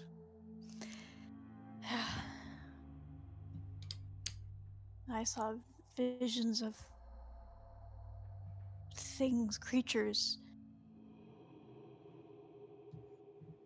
There, Samuel looks there, around. I'm sorry. there was a figure with green armor. It was, it was humanoid, but it was not. It was rotting. An angel, but it had wings of leather and covered in boils instead of actual feathers.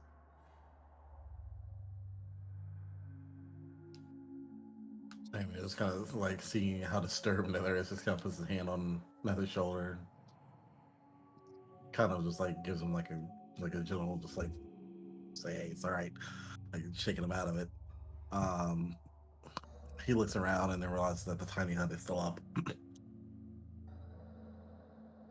How many hours So- has it been? It lasts for I believe It lasts for 8 hours. Yeah. So if it's only been 4, then that's for us waking up. Yeah.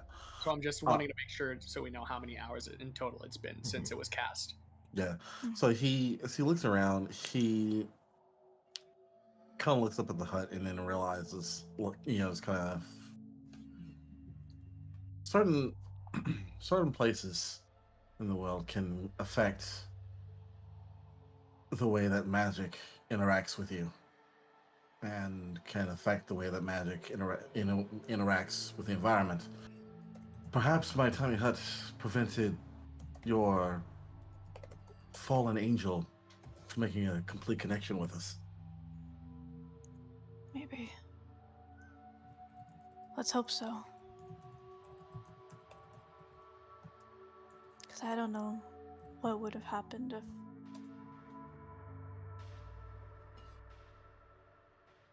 if I wasn't protected.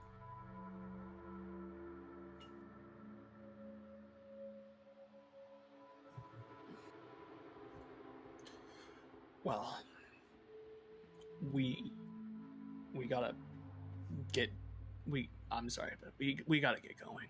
We need to make sure that we can get out of here. Get back to Kira. Get back to what? Sorry. Angelo. To Angelo, yeah. Get back to Kira, get back to Angelo. They're waiting up there where we got attacked by the things. Yeah. We need to make sure that they're okay at least, right? Yeah. Absolutely. So, shall we? He looks at Gali and Aaron. Shall we wake the ladies? I'm gonna Not let it. I'm gonna let Lunar do that because I don't know how they would feel about us. I don't have a death wish. What? Samuel, you have mage hand. Oh no.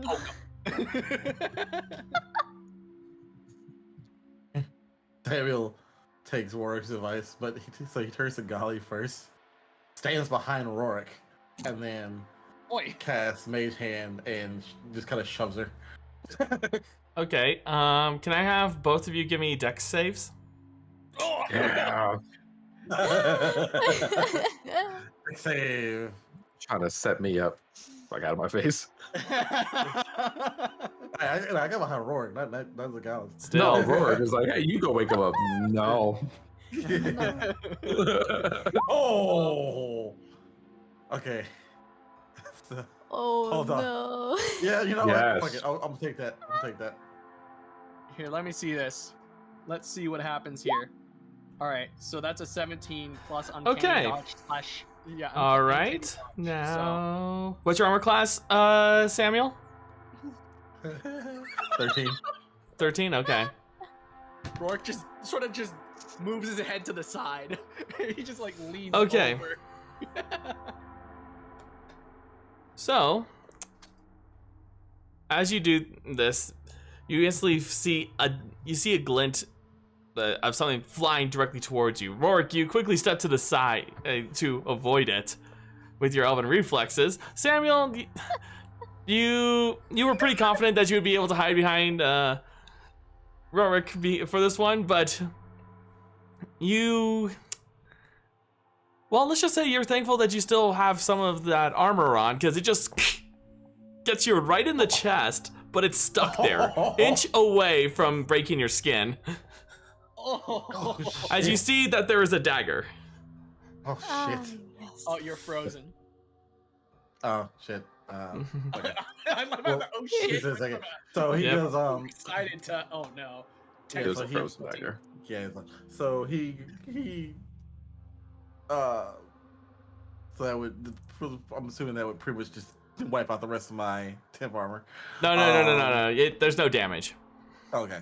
Yeah, there's no damage. I rolled low for that. And any Okay. temp health is already gone because the bear left like hours ago. Mhm. No, but something I had gave me temp health. But he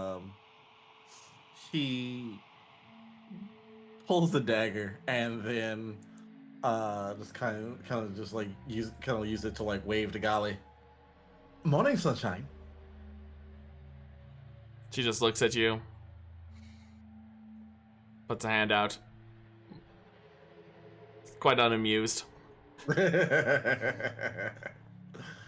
She wants the dagger back. Sammy just kind of like tosses up in the air, catches it by like the tip of the blade, and then hands it to her by the so she can take it by the hilt. Okay. Now the other one. I point at Aaron. Unless you would like to wake her up, Gali.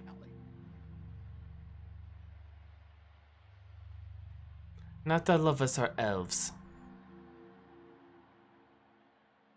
Or whatever you are, Nether.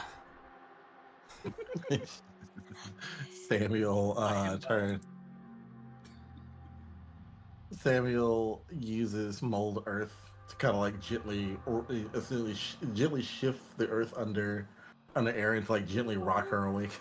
All right. God. So she'll slowly stir. Not as much of a violent reaction, thankfully.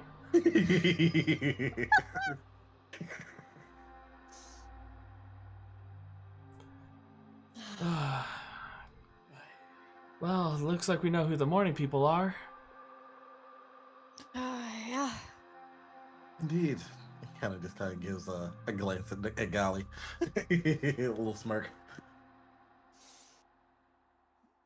Are we ready to get out of this fucking cave? Absolutely. All right. So, as you all begin to head out, we'll go ahead and take our break here. So, thank you so much, everyone, for hanging out with us so far. We will be right back. We're just going to take our small break, and we'll continue on with more shenanigans afterwards. Don't go away. Yay! Shenanigans! Oh, yeah. Shenanigans!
months.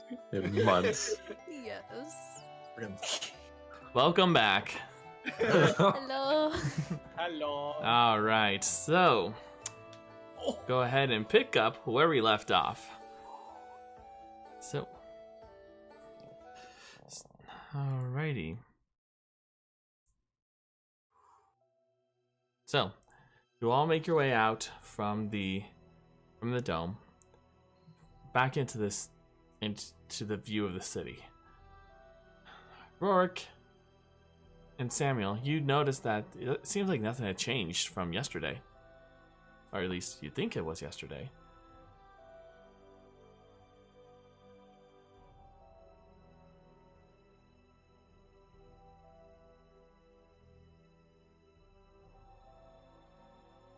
Samuel kind of looks around just to see if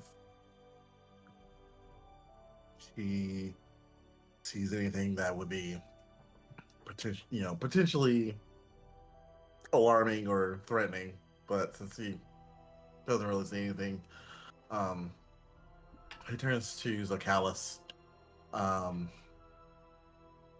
I take the quick route out? You mean Gladly. just going up?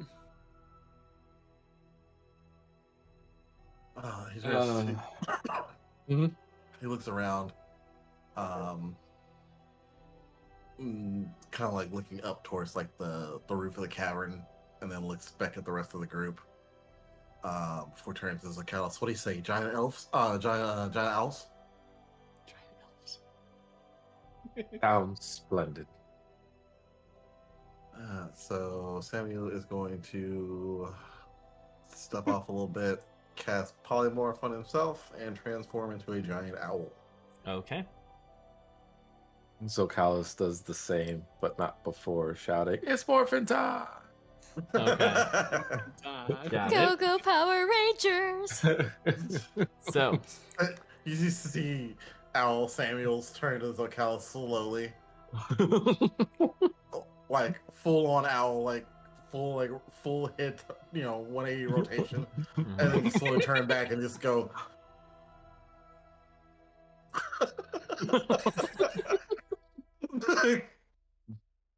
all right. So you're all teaming up like before? I think I'm gonna glance over at Gali for a moment, consider it, and then just turn and just sort of run towards Samuel and Lunar, or sorry, and Zokalis. Mhm. Jump and then in midair turn into a spider and just land on Samuel's back, All right. just holding on. Oh, but at least it's not me this time. Okay. So you guys are piling on to the giant owls? Zokalis will just sit there, just waiting for anybody to board the ride before Okay. he takes off and starts flying back up. All right. Fly back up, as well as you, Samuel. Both get a rather good view of this city, and you see that it is quite large. In fact, in some ways, it's bigger than any city you have seen before, and it's in this moment you realize you've only seen just a fragment of it.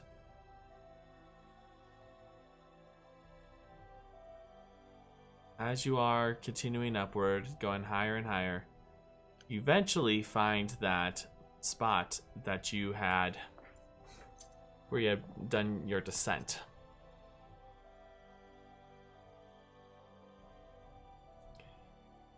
If there's enough space, I think Zokalis is going to try to fly as close to the entrance as he could possibly get. Yeah, so you did this before. You turned into the owl form when you chased after the cloakers. That's right. Yep. So you both go up. And as you go higher and higher,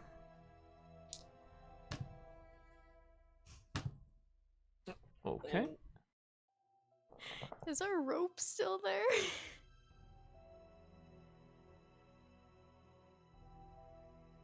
Why are you gonna need a rope if you're, or just to get the rope back? Oh, that, and also just to truly see if they actually abandoned us or not. Oh, they're gone. It's like, oh, they're gone. Been 2-3 days now. I would have left you guys. Oh, let's roll this one more time. Okay.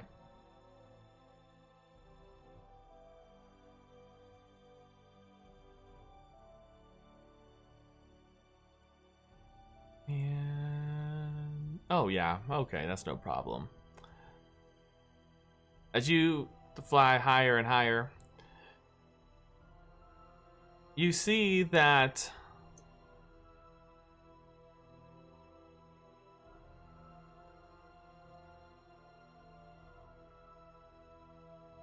the rope is not there.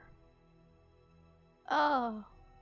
But as you get higher up, you see what appears to be that of the remnants of a small. There's still a small campfire, like a small flickering flames, and you see that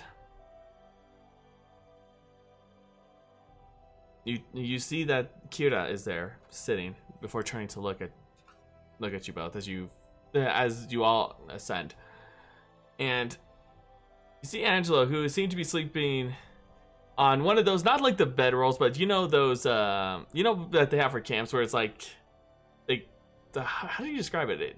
It's not like a hammock, but it's like one of those that's on the ground, Like what do they call it? Or a cot? Not a cot. Futon? Not a futon. It's if anyone's been camping, you know those ones that have like that's Air mattress. no, not an air mattress. I mean, I wouldn't put it past him though. Let's be honest, it's Angelo. But almost like a little bench, but like one person. yeah. It's like that bed bench kind of thing that you have at camp. Camping bed, yeah, that's what it's called. We'll call it that. We'll call it that. I don't know. It's been a hot minute since I've been camping, okay? But you see that he stirs as he wakes up, as he goes to grab his fine clothes. You see that he's still in his undershirt and whatnot, but he's getting ready as you all arrive. It says, I was wondering if you all had received my sending. Ah, so that was you. Well, it had been quite some time, so it's been about almost 3 days now. Yeah, we ran into some weird mindfucky shit, so wasn't entirely too sure if it was actually you or not. Good to know it was.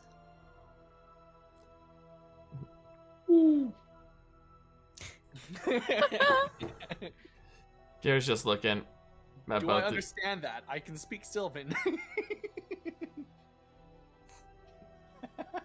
Gary's just Oh my looking God, at you Roric, both. I They looking at you, then looking at the group, and says, "Well, I'm glad that you finally are back, so we can get out of here."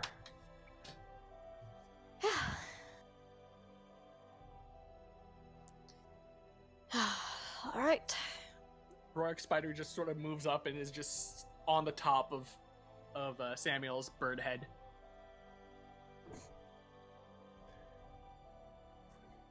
Snack. Snack. Snack. Snack. Nom nom. Samuel Owl is kind of does one of these. Has Roric on his wing, and it's just looking down at him. If he could smile, he would. Each of Roric's eyes just blink one at a time. Just Oh my Hey, spiders don't have eyelids. Kira's just staring before just turns away from both of you and begins helping Angelo pack up. She is so unamused with you all. We're unamused with each other. Don't feel bad. She doesn't. Samuel's. Well, now, are we judging from the entrance? Are we gonna be able to go, or would Zokalis and Samuel still be able to fit through the entrance in their owl form? No. These are meant for a human form, so large creatures definitely not. Yeah. So Either way, we gotta get the tiny hut so we could go through the waterfall again. yeah. So Samuel's gonna transform back to normal and then stick Spider Roric in his pocket. Are you sure you want to put Roric in your pocket? He just puts him like in his coat pocket. Sorry. Is that what the book is? Lose that pocket very easily right now. While Roric is in Samuel's pocket, he's gonna look at what's in his pocket because he's in there. He's gonna take a look. All right, what does he see? Yes, what does he see, Samuel? In this particular pocket, all he basically sees is lint, the wrappings from a set of rations, and let's see, what else would he have in his pocket? In this particular pocket, His book. His book. There would be a very like tightly rolled up note with like a ribbon on it. Okay. Are there any crumbs from the ration in the wrapper? There might be a few. You might be Roric's gonna eat those. This is making me question your understanding of spiders. As you try eating the rations, give me a Constitution save, Roric.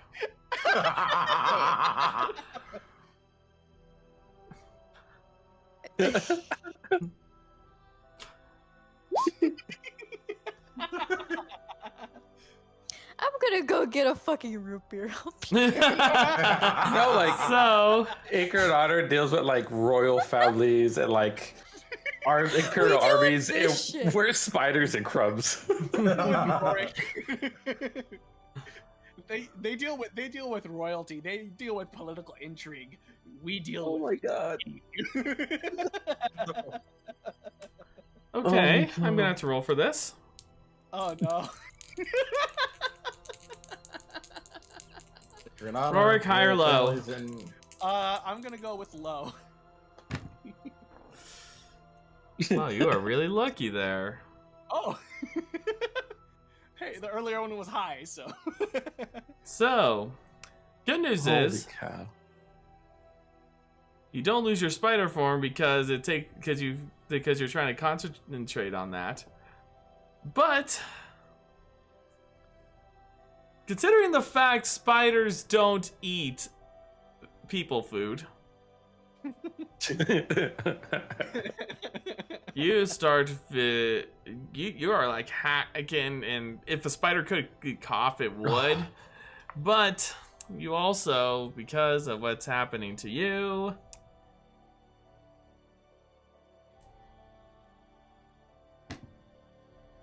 you take 8 points of poison damage. Okay, then I'm no longer a spider in his pocket. And what happens is because you lose Oh that my spider God. form, you just break out of his patch pocket, and you just see Roar just fall on the Samuel ground. essentially just stuffed me in the pocket, and like 2 seconds later, I just come bursting out of his pocket. Samuel looks down at Roric and just kind of gives him this look, just like, really, and then just looks at his coat. You ate the rations, didn't you? And he's just gonna give you just like this look. Roric's just sort of just sitting there. He just crosses his arms. Is at this point, The same thing. Angela just speaks up and says, "Shall we get going?" And you already see Kira already leaving. She already opened the door. Like, no, there's no door there, but she just walks right through that hallway. Samuel just sighs, walks off, and gives Roric a pat on the head as he walks by. Noticing Samuel walk off, Zokalis is gonna look down and grab the envelope that was tightly tied up with a ribbon that I would imagine fell out of the pocket. It would have.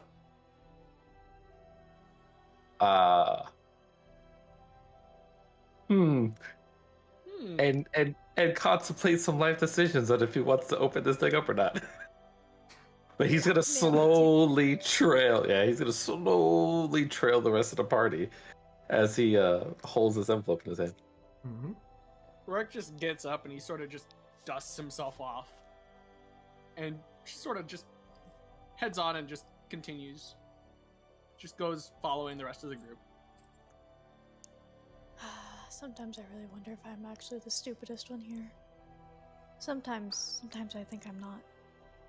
Oh, how loud are you saying that? Because like, Zokalis is like looking down at this thing, and he's just gonna be like, "You're not,"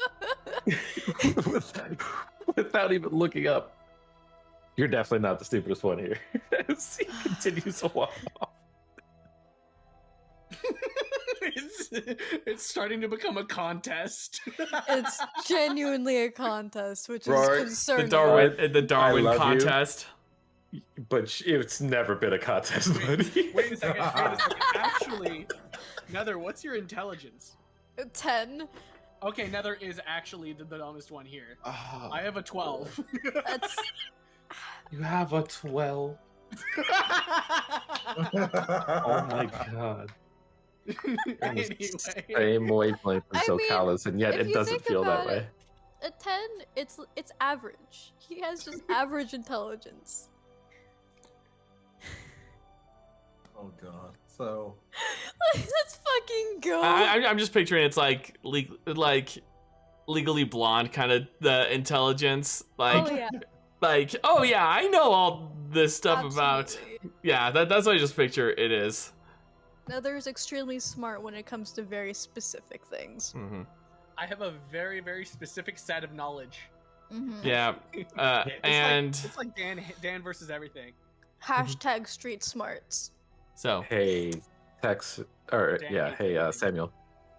The way that this envelope was tied up, is it a thing that it has to be untied to open it, or is it it's like rolled up and you can just kind of scoot the ribbon off? yeah, you would have to. It's very tightly rolled and very tightly tied. So I would imagine you would have to actually untie it in order to get it off.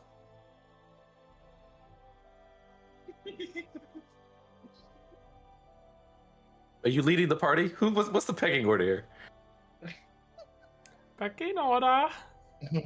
Pecking order.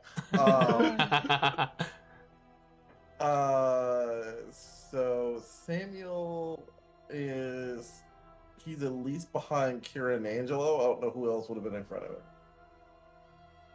I think everyone was trailing behind you, Samuel. Yeah, pretty much. I definitely waited until Roric was walking off before saying anything.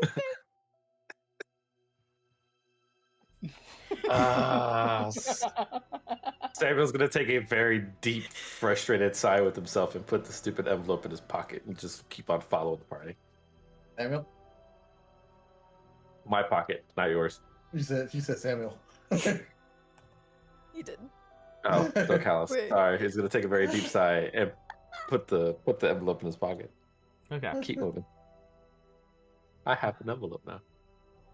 I got a letter. I got a letter. Hey. Okay, the Blue's Clues. I'm Charlie. I've watched. No, not watched you, Roric. I've watched my fair share of Blue's Clues recently, as much as I've been home. Okay, so yeah, onwards to the exiting this cave we go. Onwards and upwards. All right, so for the sake of time and everything, you all reach the exit, and you also go through the waterfall like before. Not too much of an issue. You find yourselves in the outside once more.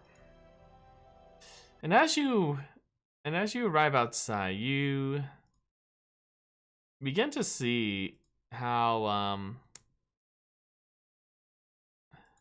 you see that it's quite dark out. Oh.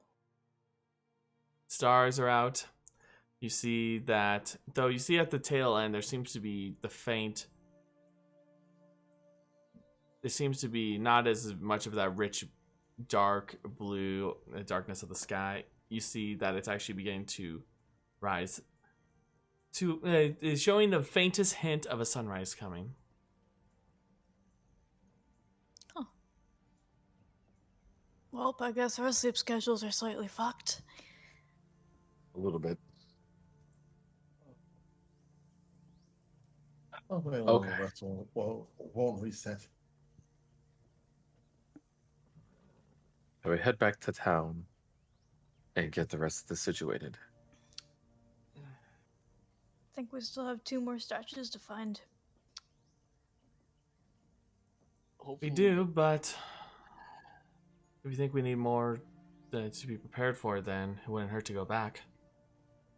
Hopefully your owlbears haven't gone away. Oh, I assure you, they have not gone away. They're well trained. Do we even have a location of these other 2 that we should be looking for? Immediately just glancing over at Aaron. Yeah, we do, but from what I gather, it's still they're not close. Of course. And he just like does a slow turn to Nether. Like, this is your fault. No. Sarah's just kind of giving her. Just kind of gives Nether and Zokalis a look, just kind of just like acknowledging the fact that Zokalis is giving Nether a look, and just like, I'm serious. He's just kind of just gives Zokalis a look like, hey, I'm just here as a favor to a friend.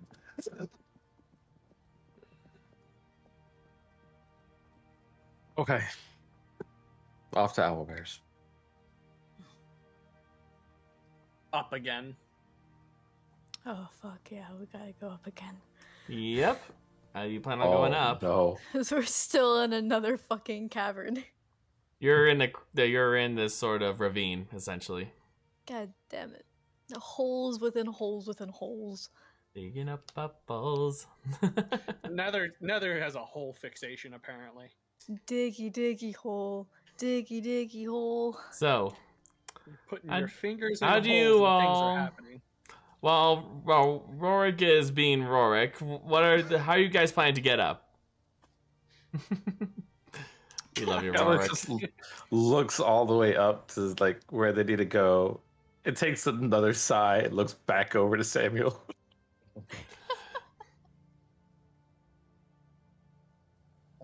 Sarah's like, I can carry at least one person, but that's gonna be about it. Oh, is your? You can only polymorph once a day. Is that correct? Yes.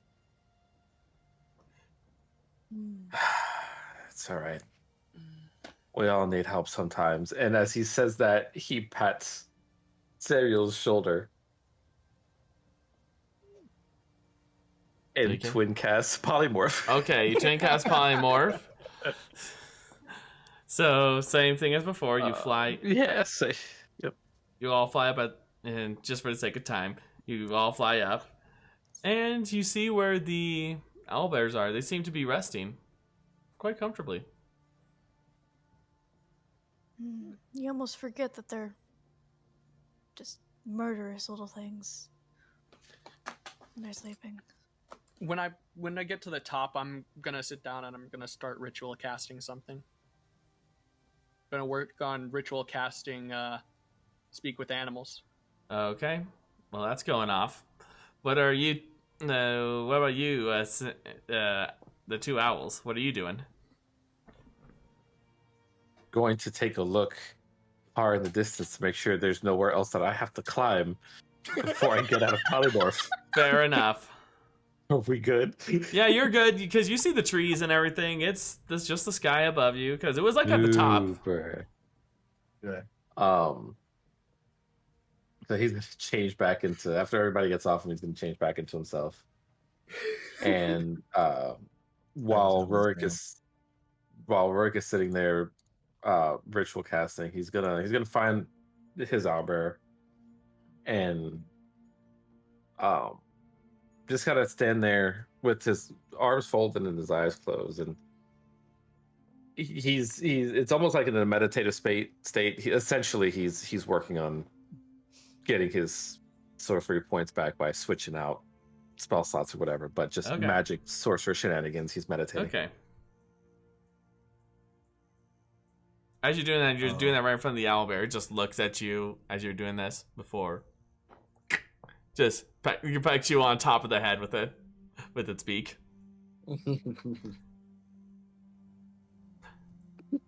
Breaks my concentration. I only get 3 out of my 4 sorcery points. Nah, it won't.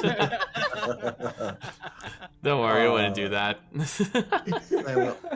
Samuel, after changing back, goes over to his and just gives his starts kind of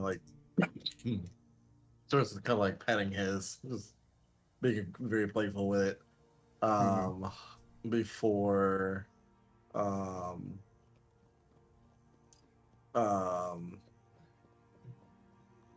he starts checking his pockets and realizes that the one that's completely ripped open is the one that he had his letter in. Mm-hmm. He looks around and then turns to Zokalis. You're frozen again, by the way. I'll fix it in a second. He turns to Zokalis, and Zokalis feels just like a hand tap him on the a hand. He's using mage hand, but Zokalis just feels a hand tapping him on the shoulder. And He goes, tap, opens. tap, tap, tap, and then he sees his spectral hand just tapping on the shoulder. Tap, tap, tap, tap. You're standing right next to me in this special. Why? You see the spectral hand just turn over, palm up, and then just kind of like making a gimme motion.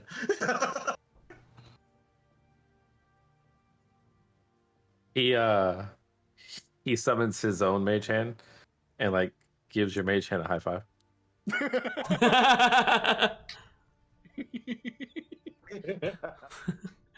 With a very serious look on his face, like, I don't know what the fuck you want from me. Like hell. Excuse me. Samuel turns to gently leans on his owlbear, and turns to Zokalis with kind of a raised eyebrow. Did you happen to find anything when we were in the cavern?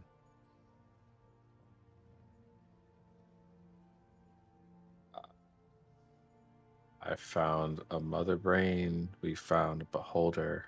After we got back. Been right around the time that Roric came spilling out of my pocket.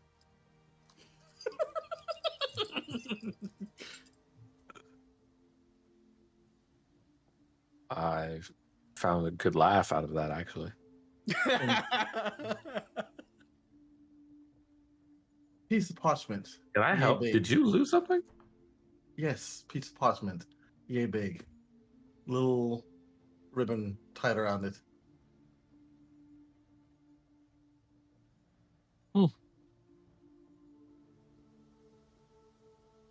That's a shame. Roll me a deception check, and Samuel, roll me an insight check. Insight check.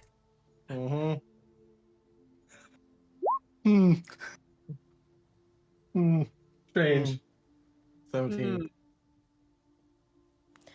Quaint. Indeed. Indeed, indubitably. You've known Zokalis long enough. You see through this BS. With his actual both his actual hand and the mage hand are kind of like in front of you now doing this.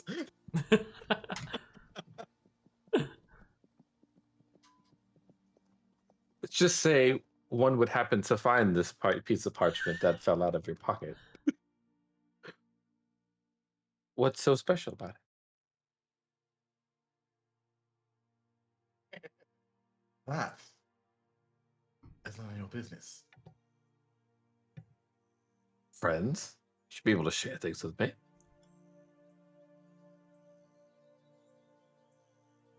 This family business. You're not family. I feel like I would be part of your family, seeing that I helped save your father.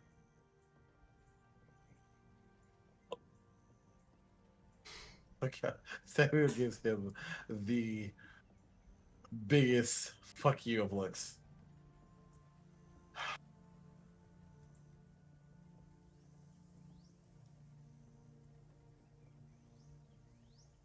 A letter to my brother.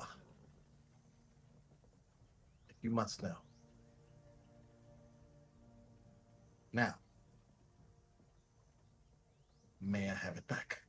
Would Zokalis remember anything or know anything about your brother? Or remember anything about your brother? I don't know if your brother was around us around that time.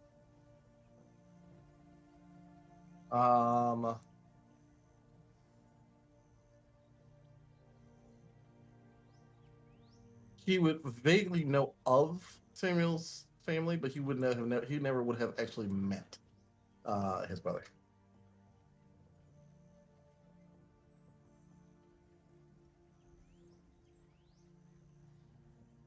Sounds really important.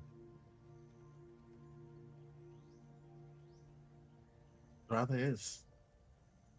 Now, may I have it back, please? Might want to keep it away from Roric. As he goes in his pocket and hands it to him. He takes it and shoves it in his pocket. After a moment, you just it's in this moment you notice about 10 feet away from you, both. You see Kira there, just standing, rather deadpan, with the owl bear, and just says, "If you're done acting like children, can we move on?" He started it.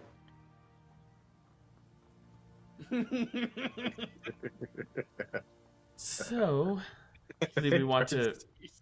He turns to Samuel, just turns to Zokalis and points to him, and then a mage hand appears above and behind Zokalis, pointing down.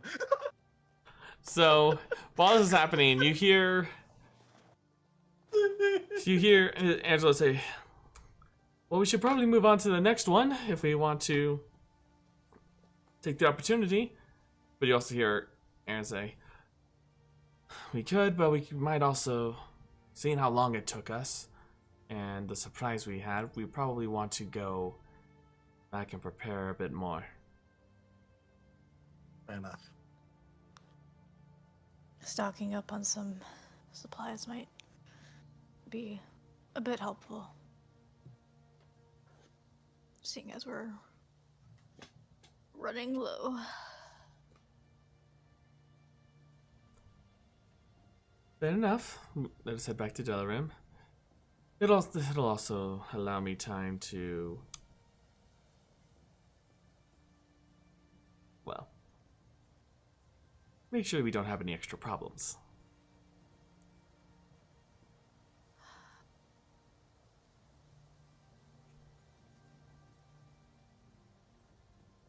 What extra problems could we be having?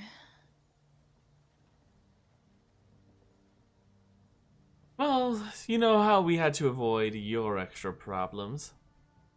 We also want to make sure to avoid my extra problems.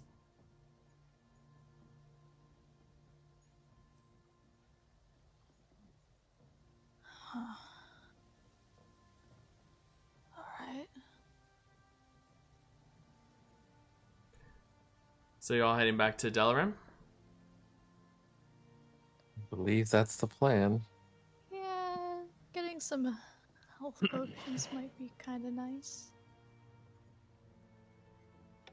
I would like to know what I'm hearing now after having casted communicate with animals. They're just staring at you. They're not saying anything. I'm just gonna approach the one that I had written before, and I'm just gonna walk up and I say, "Hey, have you been eating well?" Yes, because you haven't been pulling on the reins. Would you like me to? Do you want to still be on my back? Honestly, I would rather make it to Delarim in one piece, so yes. You're not too hungry right now, are you? Would you like me to see if I can find something for you, or have you taken care of that? He just stares at you, just as before saying, "Get on my back." He is. You're getting a feeling that he is just tired of this. Oh, I thought I wrote a female one. If it was, it's been a hot minute since It we've was a actually female one, I'm pretty sure. either or, So, but still, in either anyway. case, you still get that deadpan voice though. Of course. All right. I just walk up and just hop on. Meanwhile, Samuel's just treating his owlbear like it's a horse that he's had forever. Just like being very gentle with it, just kind of being like very, just kind of rubbing it and just being very nice with it.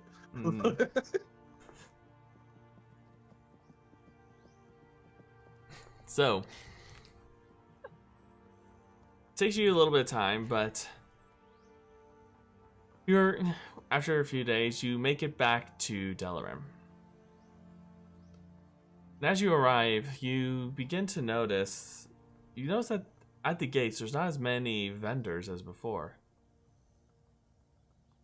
Usually along the road, like there would be multiple merchants and whatnot, like trying to sell their wares as you're making your way into the city. Not as many as before. Samuel looks around. The place looks a little bit deader than it was before. People are probably getting scared. There's a whole plague going around. No one wants to be outside with that.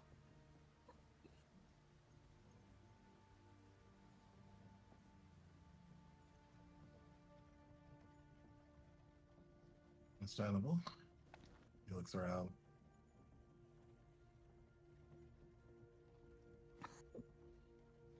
As he looks around, does he notice anything out of the ordinary other than just there are people? There are any, there's no one really around.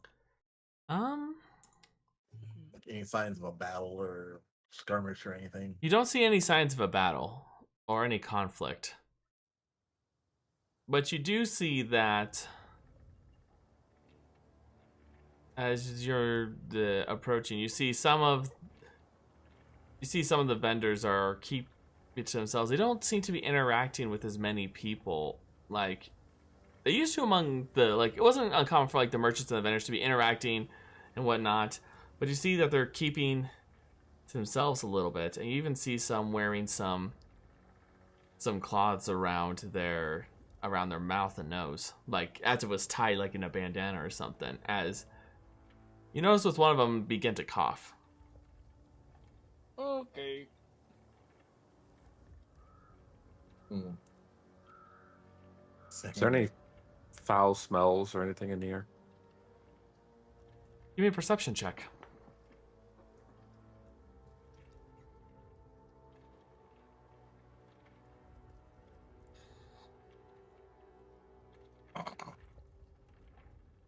Samuel just kind of turns to Zokalis and leans over.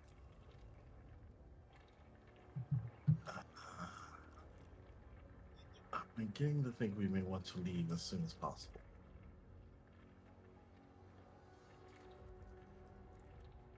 Why do you say that?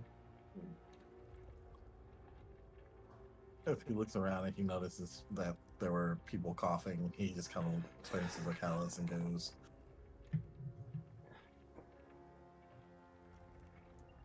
If what our friend down in the caverns said was true about spreading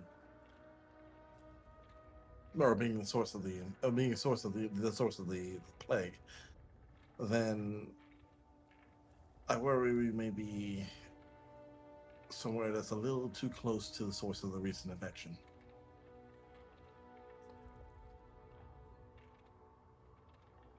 I heard it was bad in Warlossai, or not Warlossai. Was it in Ursulonia? But we were here just a couple days ago. As you are watching, as you are making your way, you see a few of the some of the soldiers move forward and approaching one of the vendors that had the one that you had seen that was coughing. And you don't get the whole sense of the conversation, but from your passive insights, anyone with a passive insight 15 or higher, you see that the one masked up is rather afraid of these guys. And they seem to be with, you see that he has his family. You see his wife and you see the children, and then for a moment, one of them grabs the arm of one of the soldiers grabs the arm of the person, and they start pulling, and then the other one, you see the other guard start grabbing and pinning him to the ground with using his spear as against the back of his neck, while the other soldiers seem to be keeping the spouse and the child away from him. And this scuffle lasts for a little bit as you hear some of the murmurings, you hear some of the people, you hear the child crying for their dad. As you see, he's picked up and starts being pulled and dragged into the city. You get a better look and you see that this one happens to be that of... Let me pull up the race real quick. You notice this one seems to look a bit human. Look a bit like a human, but you see that its eyes are seeming to be that of reptilian. As he's dragged away into the city. Was this one with one of them with the mask? Yeah, or the one that was coughing.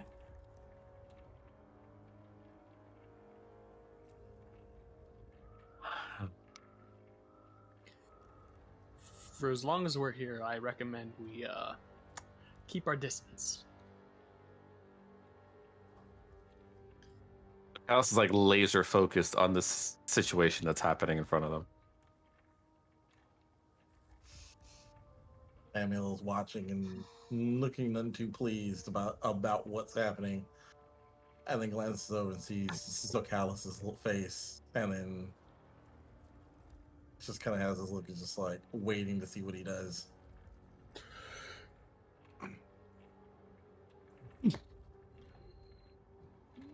As he screams over to the guards and starts walking over there. Oh my god. What do you say? What do you say, Zokalis?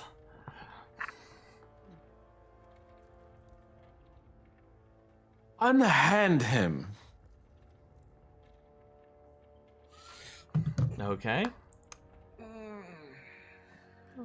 As you say this, you two of the guards, they're close to the gate at this point. As you go right over to him, but as this happens, you see the one that had been posted at the entrance stands in between you and the pair as they continue bringing him in. And he says, "You must stay away from him." What purpose? It's been infected. By what? Have you not heard about this plague that's been going around?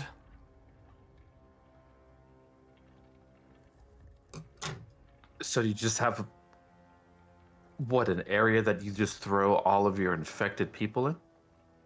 That's what we have to do for now. And what of his family that you just ripped out of their hands? And Samuel at this point starts walking up behind Zokalis. More like, well, from behind Zokalis up next to him.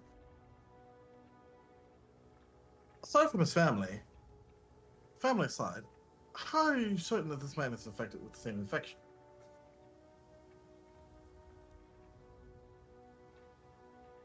All I heard was him coughing. That's one of the first signs. And what are the others? Has he presented any other symptoms?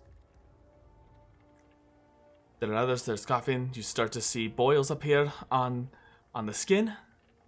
Does he have boils? Have you checked? He then points to the guards as they're pulling him away further in, almost out of sight, and says, "They do an inspection, but if they do not cooperate, then they have to be treated as such." Samuel turns to the guards that were essentially dragging the man away. No, the guard is between you, and the guard that you're speaking to is between you and those guards. Yeah, but he turns his attention towards them. Okay. And then about how far away are they? But at this point, they're about 60 to 70 feet away. Too far away. I would say about 60 feet at this point.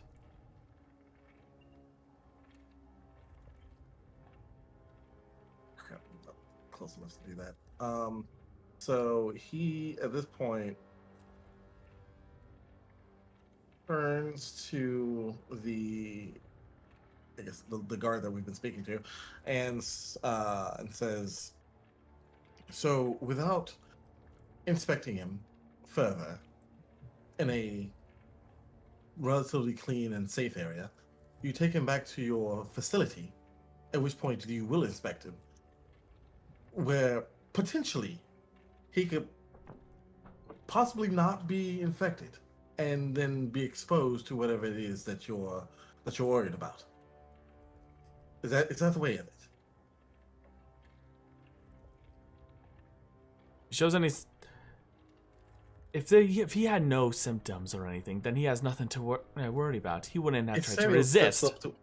Samuel steps up to him. If you take that man to that facility and he gets worse, and all he had was, say, the common cold, well, then it would be you who would be responsible for his infection, now wouldn't it? Have your men bring him back here now and inspect him here.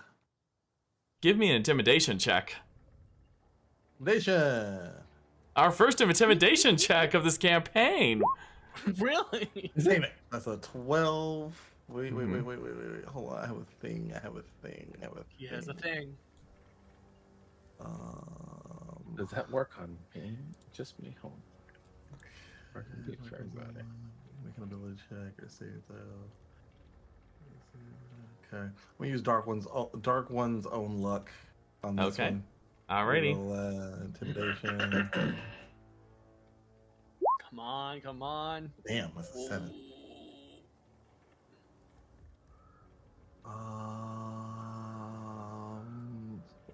Anything else I could add to that? No, unfortunately, yeah. Yeah. As he's standing there, he just says to you, "I have my orders." Who are those from? Let me pull those up. I'm pulling up the old notes. Give me a moment. Whoa. Watch, this is coming from the witch doctor himself. Or not witch doctor, the plague doctor himself. The one wearing the bird mask. Who? Father Avitus? Yup. We're gonna make ourselves a phone call. Just watch. Let's see.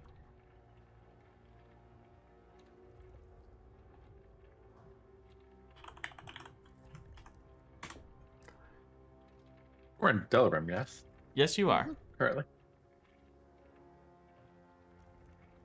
This is the city that Nether has her family, or his family in.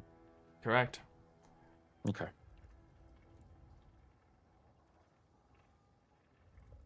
Lord Coradicus himself. Does that Question. name mean anything? Give To me us? history. Except for you, Zokalis. Sam, you'll give me a history check. Okay. That's a 22. How was that for Coradicus. your? Coradicus is the lord of Aphenia. He is Would- part of the house known as the House of Rolvin. would Rolvin. Roland. Would Samuel have met the Lord before? Probably in passing, but what you know about Coradicus is that he is, while he is someone who takes the great pride in in their economic power, he is also someone who treats his security and public order as a top priority. It is something that he's the kind of person that would want to ensure public order is enforced and that there is, and then on top of that, that the safety of the people are ensured. Even if it means to a point it's not uncommon for him to give decrees and such that might be questionable all in the name of public order and safety. Would Samuel at the very least have an idea of what he looks like? Yes, in fact, I will send you an image of him. Okay.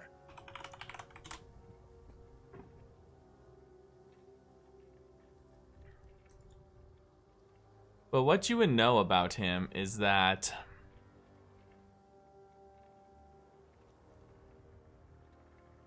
give me a second, just pulling this up.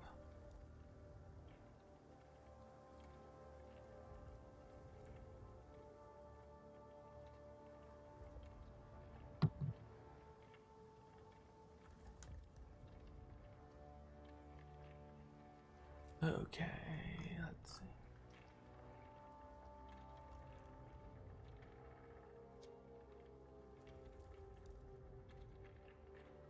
So Chronicus is what you would know. You would know for a fact that he is indeed a human.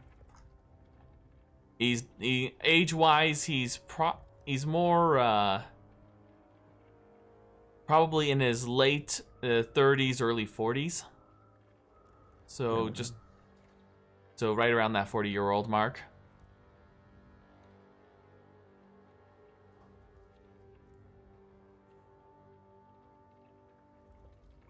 Okay. Let's see if I can send this to you without messing up the overlay. Okay. Samuel puts Nope, I his can't. hand on Samuel puts his hand on Zokalis' shoulder. Mm-hmm. And he says while looking at the guard, well, if the Lord if this is something that what was the name? Lord Coradicus. Coradicus. Well, if the Lord Coradicus has ordered this, then it's not much we can do. Order someone high and all that. And he just kind of gives Zokalis' shoulder like a slight squeeze, as if to say, like, I got this. Mm-hmm.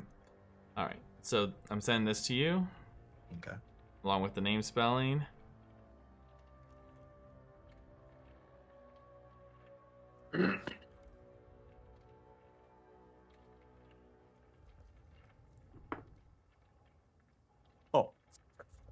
Okay. Mm-hmm. So, Samuel just kind of like waves the guard off and just goes, sorry to interrupt your duties. Do your best to see that the man is unharmed.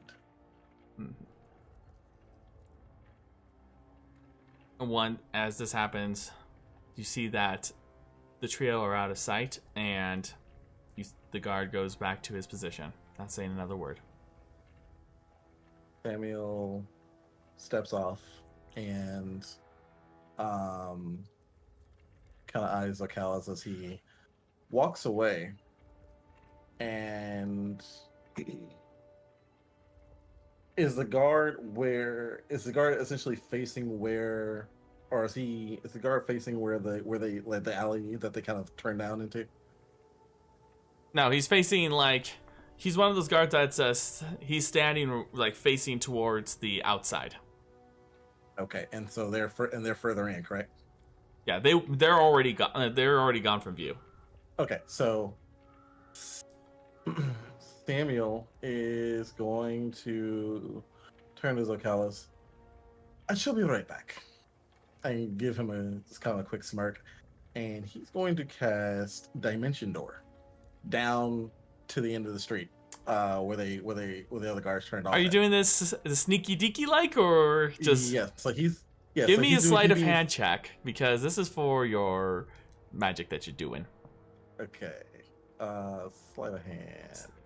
So Callas has so many questions on how we got to this point. Ooh, dirty 20.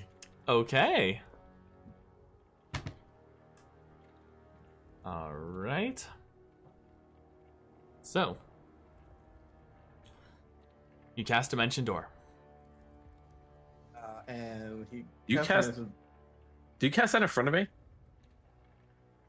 I cast it to where you can see it. You see me do it. This isn't the first time you've seen me do this. Okay. I used it during the Hoetha fight. Okay. But he does this, and then he very quickly uses disguise self and disguises himself as Lord Kraticus and starts approaching, trying to catch up to the Okay. starts trying to catch up to the guards. All right. my So while you're God. doing this, Nether, Roric, what are you doing while all this is happening? I'm just trying to avoid contacting other people at this moment. Rorik's like, He's social distancing. Rorik's like, I already have, like, in Rorik's mind, he's like, I already have one thing infecting me. I don't need another. Are we even in the actually in the city yet? No, you just see Zokalis at the gates. We're not even in the city yet. I was just having seen all of this and heard bits and pieces. Nether's gonna go over to Zokalis and just be like, are you where did Samuel go? What happened?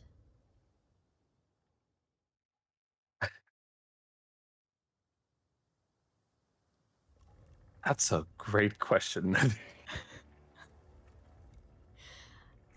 I have a feeling Samuel went to go see a man about a horse. He'll be back shortly, I'm sure. Either that or arrested for impersonating royalty. Oh no. You guys do fucking. They were snatching that man away from his wife and child. All because they think he's infected with no proof. Well, what'd they say? They're going to take them back. He had a cough. And they're going to take him back to their facility to test him there. And then Lord knows what they're going to do to him. However, this is all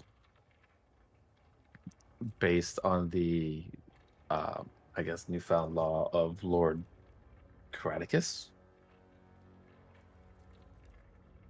who I'm not fully aware of.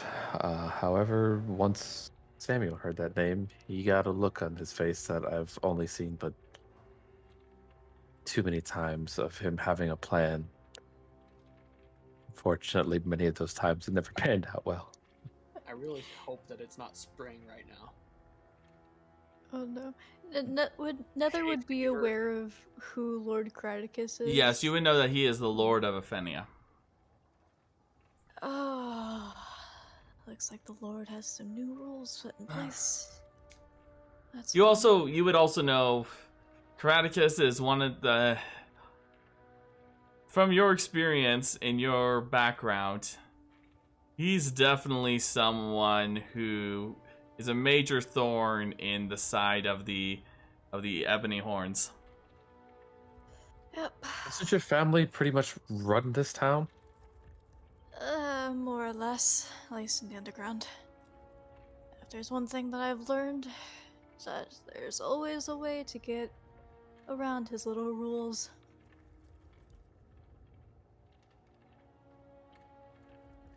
Should probably check in on Nanjum. See that he's okay. Probably. This whole thing is getting out of hand.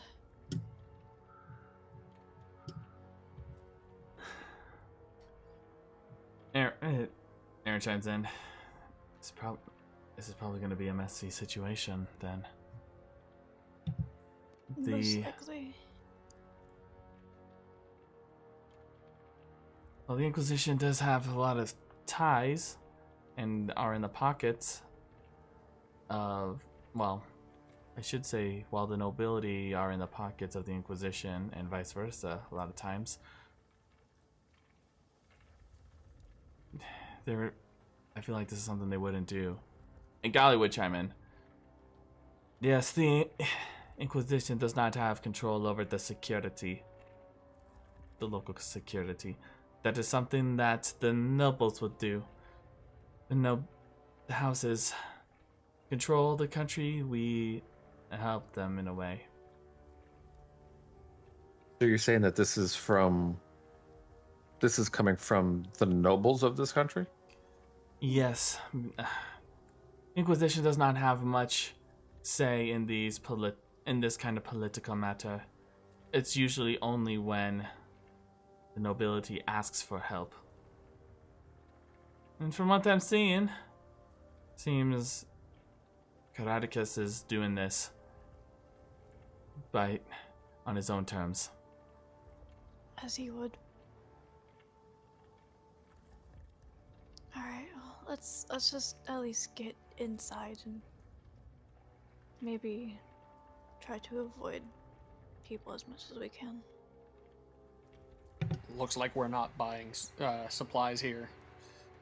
Hey, we still need to buy supplies. It's... Just have to be careful who we talk to.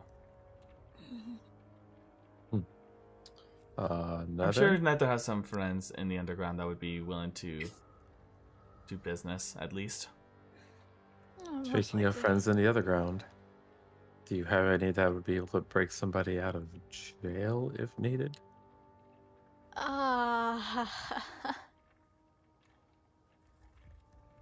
Most likely. Would Nether know anyone that's like good with breakouts?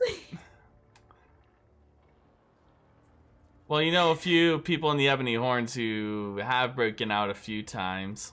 Yeah. Yeah. If we can wait for maybe 4 hours, I can get access to a spell that'll help us determine who's safe to talk to. 4 hours? Yeah. I mean, I don't have to rest as long as you guys do. It's just I don't know if I can do the spell right now. I need to focus on figuring it out, working it out, but maybe in 4 hours I might be able to work out a spell that I can use. You work on that, but I have a feeling we're gonna know if we're gonna need a spell like that in the next 4 minutes. Okay. So, In the meantime, Samuel. Right as Sam- he disappeared. Already arrested. He's already worked on his Already mask of many arrested. faces. No, my camera with him. Okay. So you go after him, and you had quickly changed into this form of Lord Karaticus.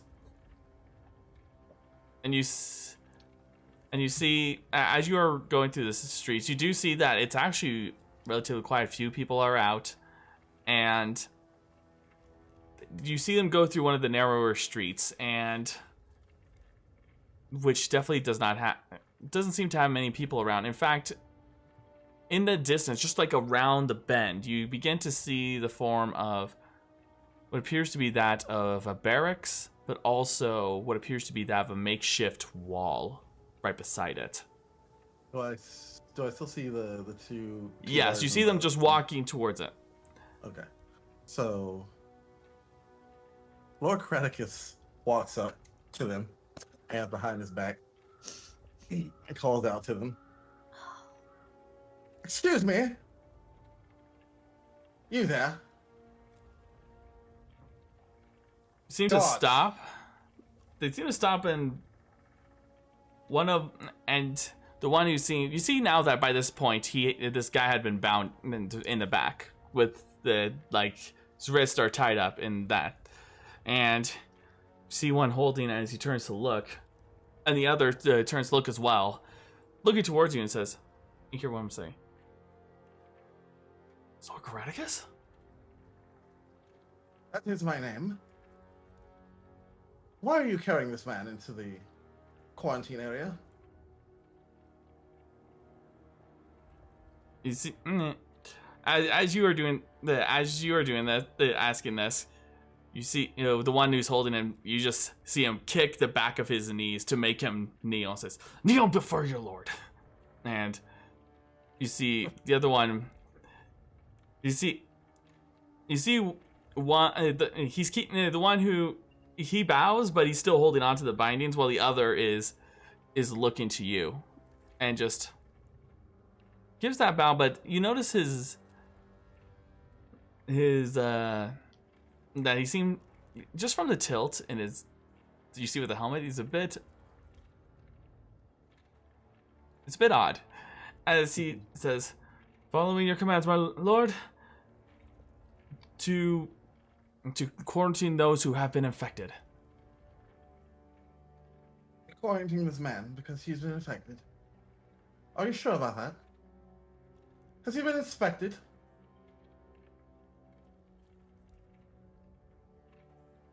Go ahead and roll me a deception check. You ever needed a high roll in your life? 16. Okay.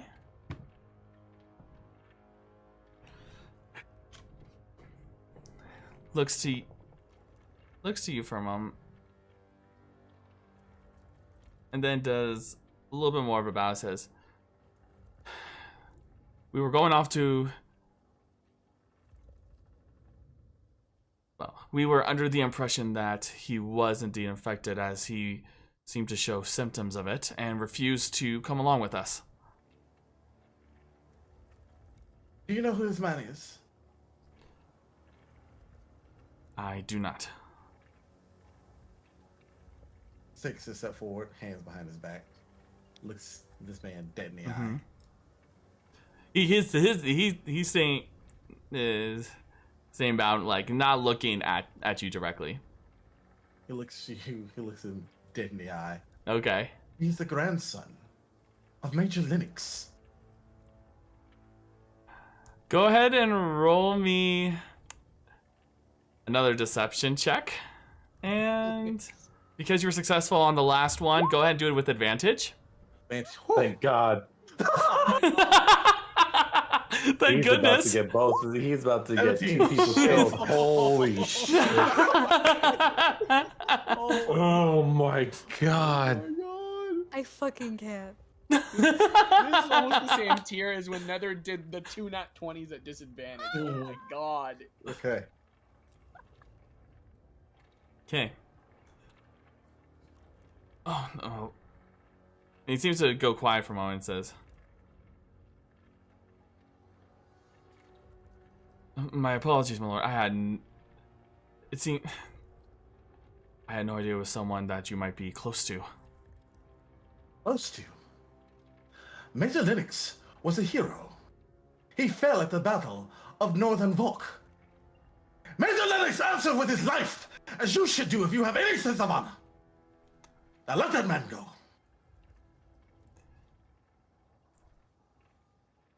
He then quietly looks to him and says, and just does a quick nod with his head to the other soldier. You see him take out his dagger, cuts the bindings, lets him go. And you see that he's you now conclude to be that of a Yuan-Ti, at least a pureblood from what you can tell as you see the reptilian eyes. Just look around with uncertainty before looking to you. And then kneels to you as well.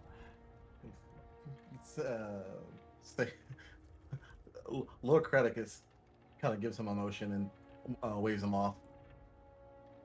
Return to your family. Send your daughter my condolences. Just does a quick nod and says, "Yes, thank you, my lord," and quickly runs off. And then he turns back to the soldier. And as for you, the next time someone comes along with a little bit of a cough, a little bit of a sniffle, you might think to inspect them before dragging them back to the quarantine zone. Good day. And then turns around and walks away. Okay. And I think that's a good time for us to end our session here, actually. Oh my god. Holy crap. Fucking wow. Woo-wee. I can't believe you got away with that. Holy shit. Wow. And you were so lucky. I rolled like crap for both of those insight checks to boot. Woo! Well done. Oh my goodness. Props to you GG, on my that friend. one. Thank you. GG. Thank you. I normally don't give this out, but I'm giving you a DM inspiration for that. Wow. Yes! I don't think we've ever seen one of those in this campaign yet. Well done. Oh my God. Watch Samuel have single-handedly just turned around the entire infection just with that one thing. Don't bring the old stick into quarantine. Wow. Hopefully this dude wasn't affected. Well, if it helps, he's still within view as you turned, Samuel. But besides that, we'll continue on from that point next week. We'll So, but yes, and don't forget, everyone. Now that Icar in Honor is every other Sunday, we're actually going to return this Sunday for that at 4:30 Pacific Standard Time on Sunday. And thank you again, everyone, for hanging out with us. Please stay safe, stay healthy, and we will see you all again next time. Have a good night, everyone. There you go. Night, everyone.